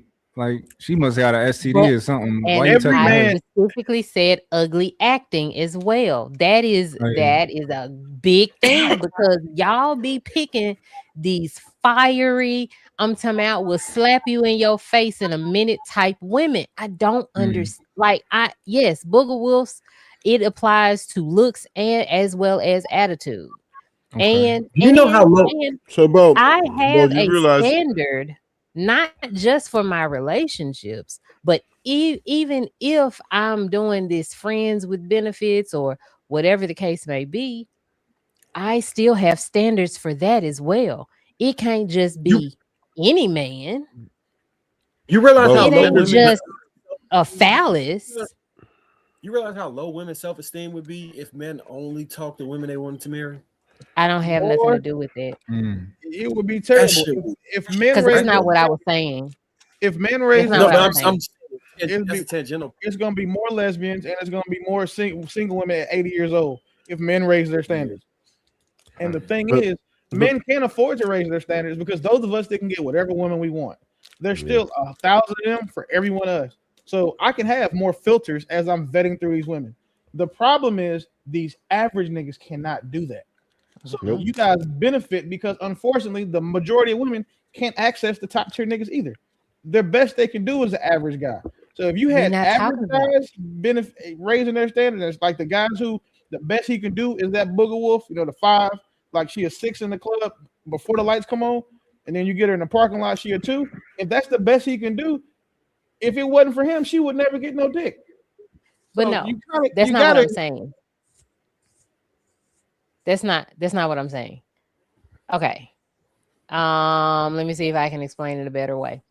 Cause see, y'all hear Booger Wolf and y'all just hear ugly people. That's what it is. Trifling. I mean, it is, right? But men will sleep with the most trifling woman. They will sleep with y'all complain about hyenas. That be the first ones that, let me tell you something. I have never seen so many women with men, and not men that they are sleeping with, men that they are actively in a relationship with, than a hyena. I'm telling you, man. I don't understand how these ugly acting women get these men, and I don't know what kind of magical vagina they got. That's what they be having men. It's the most sensible. It's the most sensible, down to earth, well dressed, well behaved women that be single, and it's wild to me. Do you know how magical at the time I had to feel that woman's vagina was if I tolerated the 3 men in the midget story? Like if that, you know what I'm saying? Do you understand? Like a lot of guys at that point in our life, they're going to be women that we're just like, you know what? Yeah, she a headache. Yeah, she stabbed me. She did set me on fire. Damn, she did burn me 3 times. But I'm still with her because she just does that thing he likes, and he's young and don't know no better. Now, if that man is established, older, and still hitting booger wolves and trifling women, then you have this conversation. But we're talking about the conversation we're having. Booger wolves is just ugly women. You talking about trifling booger wolves, that's different. You can't be trifling and ugly. You got to struggle. It's what I'm saying. I think we just reiterated that. Well, Bo, when your question of like, I don't know how men be sleeping with these women that they have dating market value for no reason versus like a physically unattractive man. If he don't got no money, it's like, ain't nobody gonna be lining up at his door, So every man on this panel has a girl on their repertoire that they had to hit with their lights off or with their eyes closed the entire time. Every man on this panel has one. That's nasty. But it's not. That's the thing. It's not nasty because, again, right, it could have just been 2 friends, you know what I'm saying, help each other get off, right? But he knows that if he look, you know what I'm saying, I'm sorry, but that whole thing, a hole's a hole, that's not true. You still got to look like something, even if you're saying you bent over a balcony before a guy can, all men have that story. All men have one of those. Some men have multiple. Some niggas, unfortunately, have kids by those women. So booger wolves get plenty of dick. The reason why men pick the toxic trifling women is because, again, imagine you a young dude getting with his first baddie and realizing she's toxic, but then she lets you do all that shit you see in pornos. She jumping off the ceiling fan with it. She punching herself in the head with your stuff. She talking into it like a microphone. Like she playing all the tricks that you see in these flicks, and this is your first time experiencing it. What type of flicks you watching? You know better. And unfortunately, that he might not know better for the 4 or 5 years that girl is dragging him through hell and child support court just to give him some coochie 2 or 3 times a year to keep him in line. Like you can't. There's nothing that can be done about that. Yeah, but the only that's pretty, what we're saying in a nutshell is your selection process is entirely based on your access. If you don't have that type of access, then you're going to call what a lot of people refer to as the scarcity mindset, and you make poor decisions based on that. It's almost like if you ain't got no bread, you start starving, you start making poor decisions, you start being willing to commit more crimes. It's that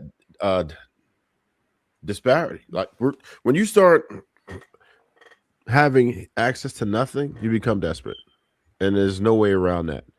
So you make decisions as if you're desperate, and men are to try to get men to not smash is nearly impossible. To try to make them responsible while doing it is more reasonable, more possible, right?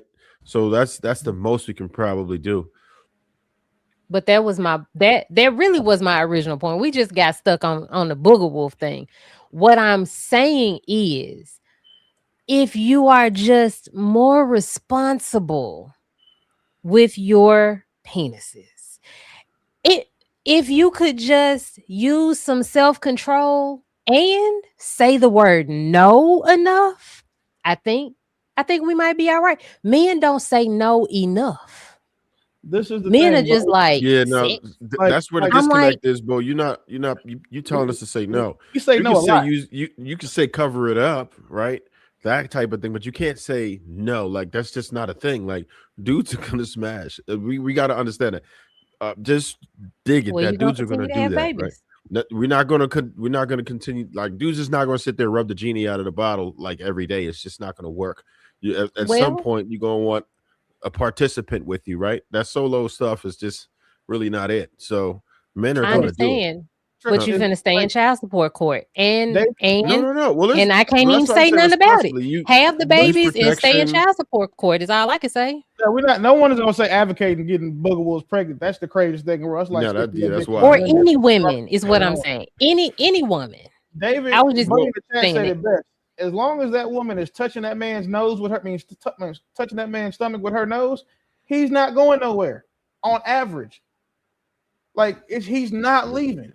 If she is putting her nose in his belly button, like where is he going? Like this. First of all, like no, seriously. First of all, a lot of y'all penises don't even reach nowhere near your belly button, so we have to stop there. So the fact that you No, you about, missed what he was saying. It was a joke. It was a joke. It was a joke. No, you always had to go there. But it was a joke. Her nose in a man's belly button. That means that boy, she has his soul in her mouth, like the entire thing. Most men don't know what that's like. Like, you know how long it took for that to be normal for most dudes? Like, that's what a girl's supposed to do.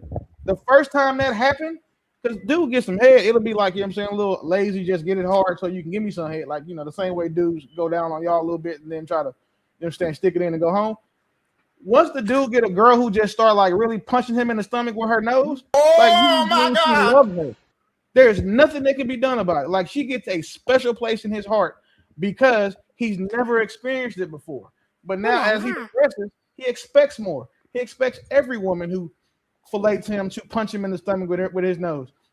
It becomes a standard. And like y'all, our standards just tend to grow and be built upon like a block of Legos. So now you went from the got to punch me in the stomach with your nose. And now you got to do the, you know what I'm saying, the 3-hand twist. Like all of the extra shit that we want, like that's what happens to us. And unfortunately, booger wolves can do that. So these men are going to keep hitting booger wolves until booger wolves just start having like the type of sex they have correlates to their physical appearance. And I don't think it's ever gonna happen. What's the 3 hands? Oh, I know. Never mind. Oh my God. Wait. So I don't really care, AP.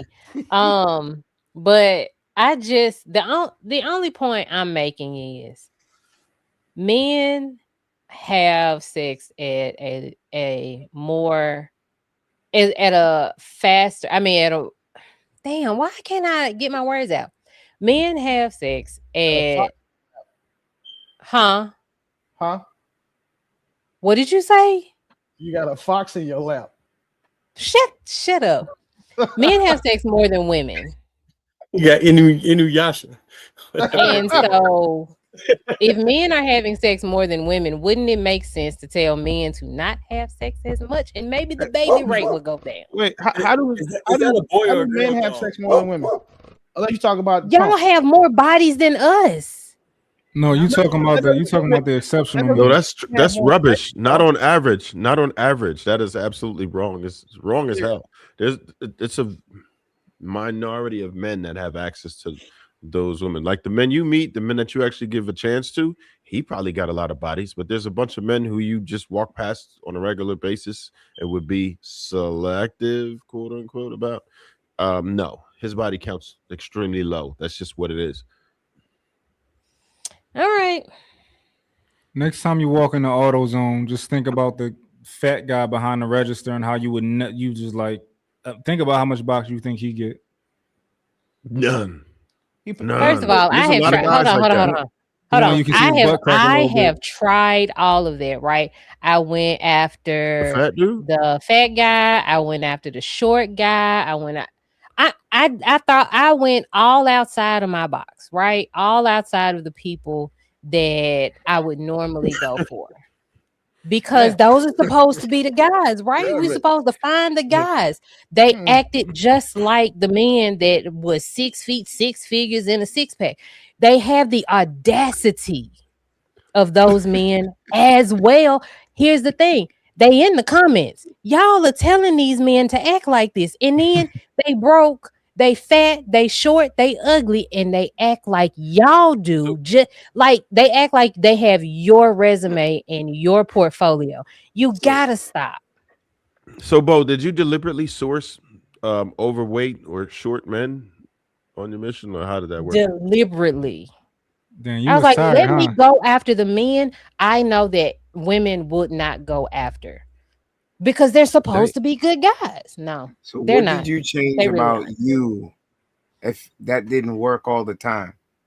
It was them all the time? Did you do a self-assessment? Maybe it's something about me? Yes, I did that. Yes, I did. So you went after the booger wolves of the men booger wolves.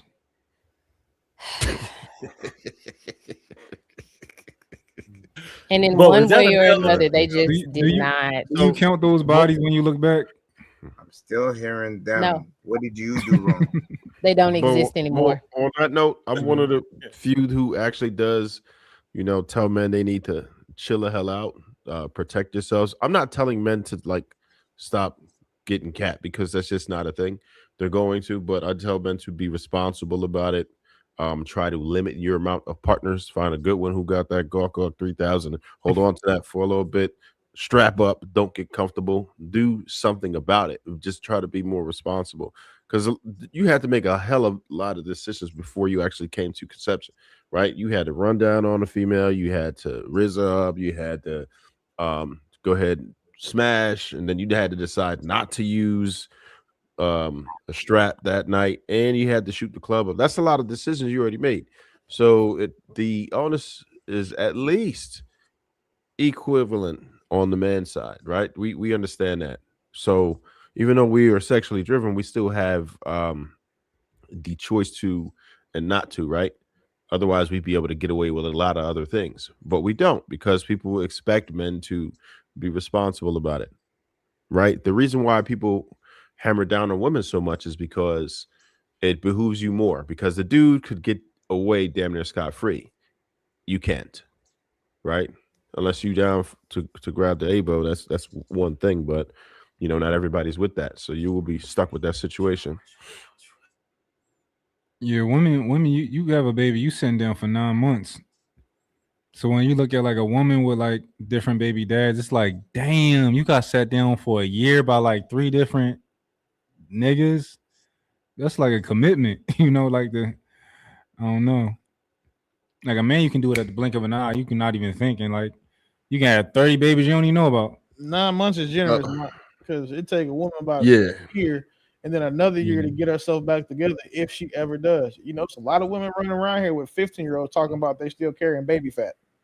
Yeah, when you think about it, like you pretty much. First of all, you committed. shut yourself up about baby fat. You don't know nothing about this over here. I'm just saying, like you can't say I'm only fat because I had 2 babies when they're 18 and 19 years old. Like that's just not real. Or 26. Listen, shut up. You stayed there because you chose to. You got comfortable. Nothing wrong with it. And I'm the last person to talk about, somebody keeping weight because they like it. Because shit, I promise you, I will never in my life weigh 225 pounds. I like 250. It fits. I feel comfortable, and it's less work for me to have to do. But at the same time, I'm not saying, oh, well, I'm only 250 because no, 250 because I like to eat and work out just enough to be able to wear my clothes. Just to be clear, I'm 415 pounds. It look That's good what we're on you, going bro. with. That's You're what we're not going 400. with. You I'm make it not. look good. I've never. I take your word for it. Listen, She That's what we're about going with. no, she not 415. We not How gonna tall are you? let the 7 chat feet? think no different. Bo is fat with a flat ass. Don't worry about that. She's It's in good. between I X take your weight word and for it, X champ. weight. Nah, She's they know not. better. That's like a curse. That's like a curse by God to be fat with a flat ass. That's No, I God think just it's say worse fuck to be it. fat That's with what the no chat titties. think about me, and I'm okay with it. Like, to be fat with no titties, like when titties are just fat, is like wild. I think both pretty bad. Like, cause if you with a fat woman, I can imagine you just at least want her to have a wide ass, right? Like at minimum. I Like want you her to fat, have at a least job you and not be know. fat. But that's one thing I appreciate about mine. Is take care of herself. Like I'm never going to judge a woman that I'm with because I feel like if I get with the woman, I expect her to gain weight because I'm a feed her good. Like if nothing else, we gonna eat. So I expect her to pick up, 10, 15, 20 pounds. That's my fault. So I could never shame her for it. I feel bad for Do you women who get get with niggas and get fat, and then the men start treating them different. I hate that for them. do Yeah. you get women previous to the size you want? Like if you like 150, do you try and get her at 130 knowing she gonna gain 10 to 20 pounds? Bro, I Or can't you even. just get her at 150 and be like, man, you No, better I maintain don't care. this shit. I've never cared about like a woman like the number on the scale. It's always been about like their body composition. The 'Cause look, yeah. I know women who are 220 pounds that don't look like you. They're 220 I, pounds. I agree with you. What I'm asking is, so you find somebody that's right at the line, like she's super thick. She not fat, but if she gains some more weight, she gonna be fat. So she's already on the threshold. She on the threshold, but it look good on her because it's just it's shaped the right way. But Do y'all you like try the and find super her thickers, though. a size or two before? Like, say you want her like really like curvy. Do you try and find her 2 sizes before you had kids with her, or do you say fuck it, I just roll the dice? This is exactly how I like it. I'm gonna roll the dice.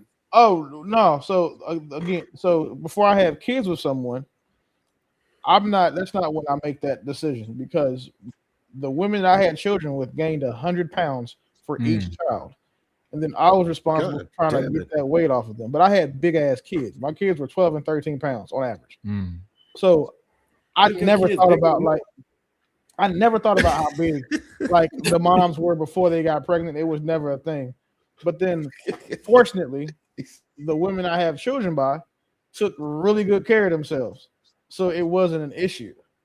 And that's the thing that I look for. Like if the woman takes care of herself, I'm fine. Like if a woman takes care of herself and she gains 25, 30 pounds because she get busy, life, stress, hormones, whatever, that woman that she has that internal drive to take care of herself, I'm cool. Because I promise you, there will never be a time in life where I'm in the gym 6 days a week. It'll never happen. Like it's just I'll go wrestle, I'll go spar, but I'm never just gonna go pick up weights and put shit down because I feel like that's dumb. Like I like to be fit to fight. Like that's functional strength. My woman takes care of herself. She's going to make sure that she is attractive to me. And because again, if she gets big, I mean, it's not like I'm gonna stop her from punching me in the stomach with her nose. It's just that, like, again, bro, I eat. So I'm a DoorDash guy. I'm gonna go out to eat type of guy. So you can't be around me and not pick up weight if you're not gonna take care of yourself. Marcus, to what you said, it actually, so like my girl, when I met her, she was like 150, 155. But like every version of her, I enjoy. But she be like, I want to lose weight. I like her 190 version. I like her 180 version. I like the 170 version. I don't mind the 155 version. Like I'm cool with all of them. Like they all different to me. I would enjoy all of them. So yeah. So, Mont, let me ask you a question because I get asked this question myself. Is there a number that you would be like, all right, babe, I'm finna put you on Ozempic, tirzepatide, and a treadmill? Like, is there a number for you where she gets to, or so are you like me? If I love you, I love you, and if I got with you, I think the worst thing I would do is just not take her nowhere. But that's just being honest. But is I wouldn't leave her. Like, you see what I'm saying? Like, and that's just me being completely honest about thinking about like how I am. Yeah. But that's why I'm gonna date somebody. Like, I date someone who takes care of herself because she knows that like I'm like that.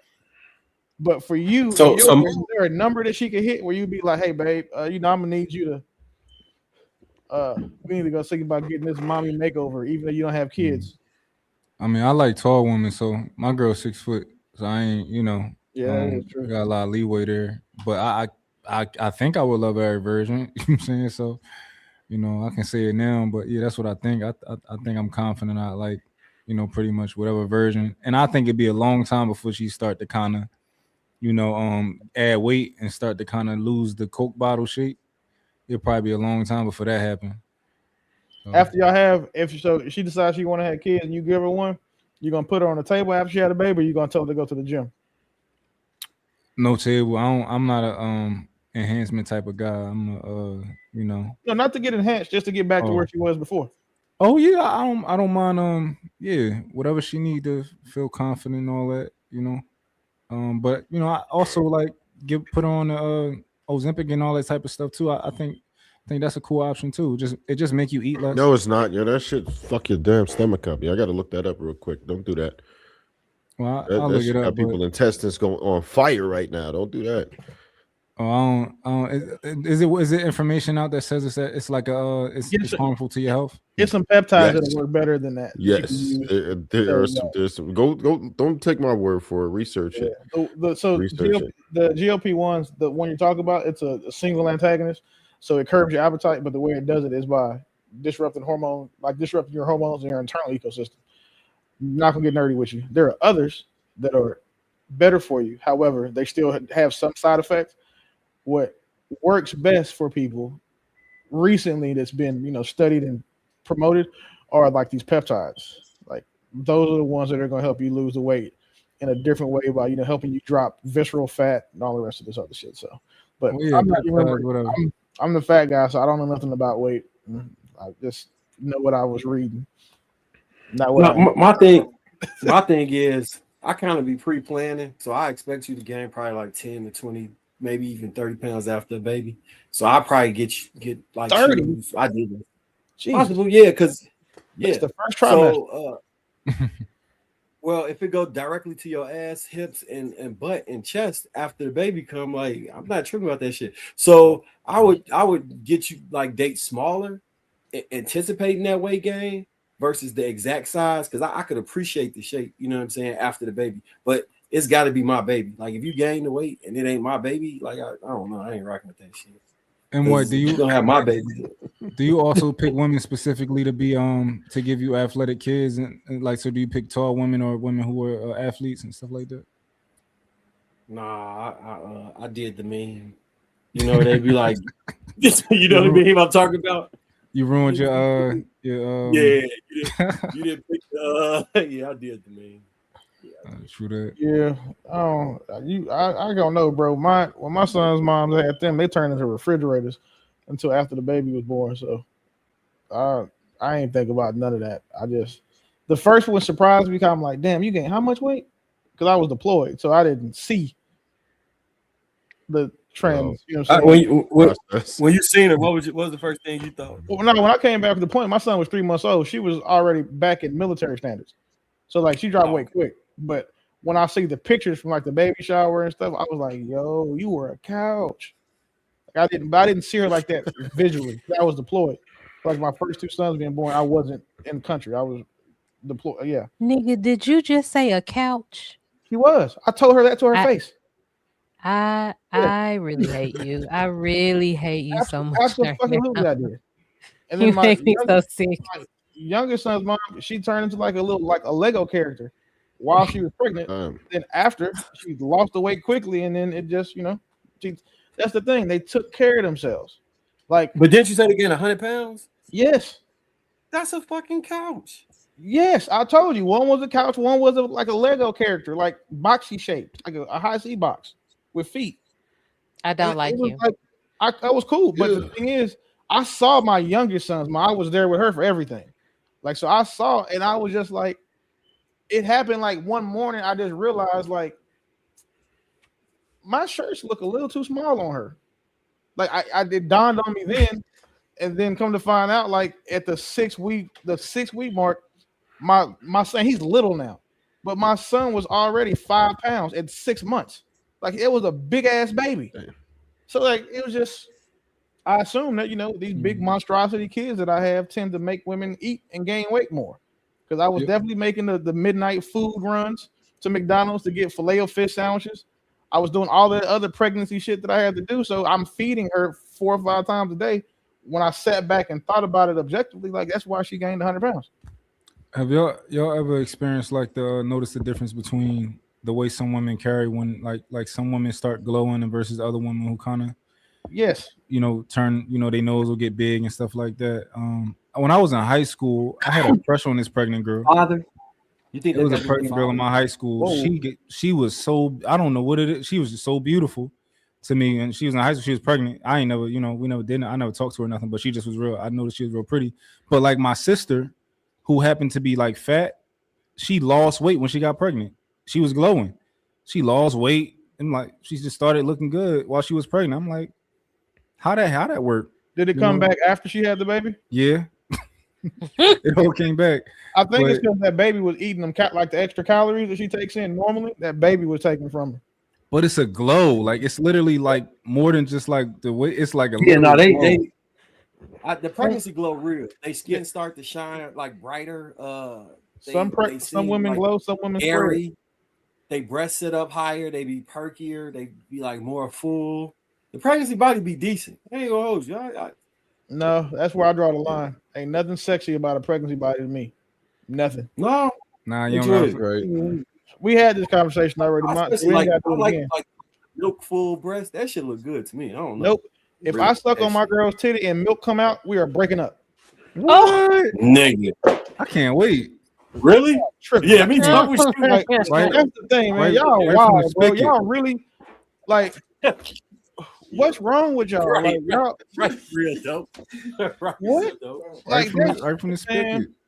Go ahead and breastfeed for this year, and then put them ace bandages on, and let's get you to this table. But I'm not doing nothing with my woman's titties if they have breast milk in them. That is, them titties is for the baby. I don't want nothing to do with them at that point. You drink cow milk? So you ain't never sprayed by breast milk? Come on. But y'all also probably weirdos who want to have sex with your girl while she's pregnant and shit too. I'm not doing that either. So you need that's to like what? You ain't been sprayed with a breast milk titty. You ain't lived your life correctly. Never, ever. I had one of the biggest arguments in my life because my oldest son's mom she had breast milk on her finger and wiped it on my lip. Like I almost caught I was gonna catch a domestic. Your lips was chapped. That breast milk would have healed your chapped lips. You don't understand, man. No, but see, she was trying to get me to taste it. Moral of the story is this: I almost punched her in her face how mad I was. Like breast milk is gross to me. You blocking your blessings, Willie? Why? What blessings am I blocking? They definitely blocking his blessings. Blocking your blessings, man. Man, what religion is Yeah, Willie. So I'm not. Hold on, y'all. Let me get these super chats. We can talk on the back end. All right. I'm cool with that. Well, you missed out, though. Prophecy the same. Also, remember, misandry should not be tolerated, just like misogyny. It's not at what point do we leave people who are only here to sow chaos and hatred in the Black community. Up $2, women smash irresponsible men and be mad. They bet. Again, $2, widows and divorcees, not the same as baby mamas. Ilkan Ali, $9.99, pretty making that face because her upper lip stank. $2, they have CMS. What's that say? Chewy? Coochie. Oh, coochie. That's how you spell coochie? No. No. But it's fine. They were trying to be YouTube friendly. Yeah. Okay, gotcha. It's phonetically correct though. Okay. For Mac, $5. Pretty intellectual claims to speak women, yet berates those who disagree with her. What purpose does such dismissal speech serve beyond enforcing conformity? Probably see the Savior, $10. Kenny, Never over explain yourself to someone who doesn't care to understand. Trying to come to a common ground, no matter if you have the statistics, facts, or try to give them grace, they don't care. AP, $10, sponsor the show. Here's the problem: 100 men in a room with 100 women, and they told to procreate. 34 men would impregnate all 100 women. That's why single moms get so much flack. Prophecy to Saver, $10. Never argue with a fool. Onlookers may not be able to tell a difference, i.e., engaging in arguments with those who are unreasonable or foolish often looks the same as observers. Prophecy again, $5. If this is true, there would be more engagement parties than baby showers, but I disagree. Digress. Uncle again, $2. Women so smarter than us, but they still getting tricked. Uncle again, most educated, getting tricked by most illiterate. Thomas, 467, 44.99. Overrun logic, shaking my head. King Bob, 67, 11, 499. Y'all don't even like each other. Why would we listen to you? Miss Tay, 499. All cap. I call cap. Women see signs in the men that aren't suitable. Let's be honest, ladies. We move forward, then play victim. Prophecy to Save, $5. I want to thank the panelists for not responding to the foolish individuals. I believe the more we move like that in 2026, the more we can leave them in 2025. 1970, John Henry, $20. How about men and men both choose to not have unprotected sex with someone they're not planning a life, wife, or to make a life they don't want to raise together? Birth control is no longer the issue. Choice and accountability are. AP accountability partner, $5. If there's such thing, Willie, there should be no babies, no kids, and inflated STDs. Captain Caveman, $5. Men not smart enough to read, and it's hard for them to open books, but smart enough to get them legs open of all the overly educated women. Marcus Evans, 406, $10. Salute to Willie, Trev, True, and Kenny for holding it down. Salute to Miss Pearl and Naomi for being feminine, intelligent on a higher frequency and not being on the hyena feminist BS like PI.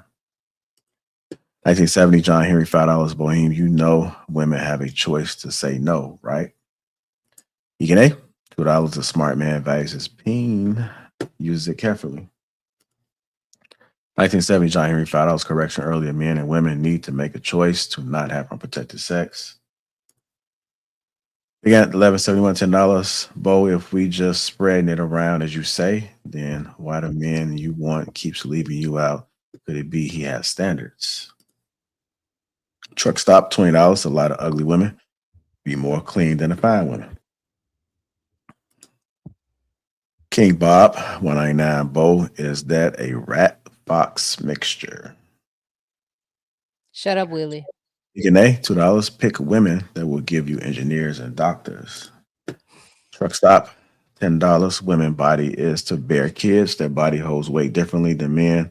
Gotta love them in every way unless it becomes a health problem. EK, $5. This is ridiculous. The community is not promoting engineers, medicine, tech, but blame foreigners for taking the jobs you're not qualified for. Thank you guys, man, for contributing to the platform. Salute to you guys. Let's make sure we support everybody on the panel the same way you support us over here. Do me a favor, hit that like button on your way out and make sure you subscribe to the channel. Share the stream for somebody that need to hear all of this value that was dropped on here tonight. There was no chaos. It was mild tonight, I would say. Nevertheless, y'all enjoy y'all weekend. Y'all make sure y'all be safe. And make sure y'all brush your teeth and floss tonight before you go to bed. Floss first, and then brush your teeth. Go ahead, Mike. You say I was gonna say they just arrested 7,800 people with fake degrees. I wonder where they came from. All right, good night, y'all. Have a great night.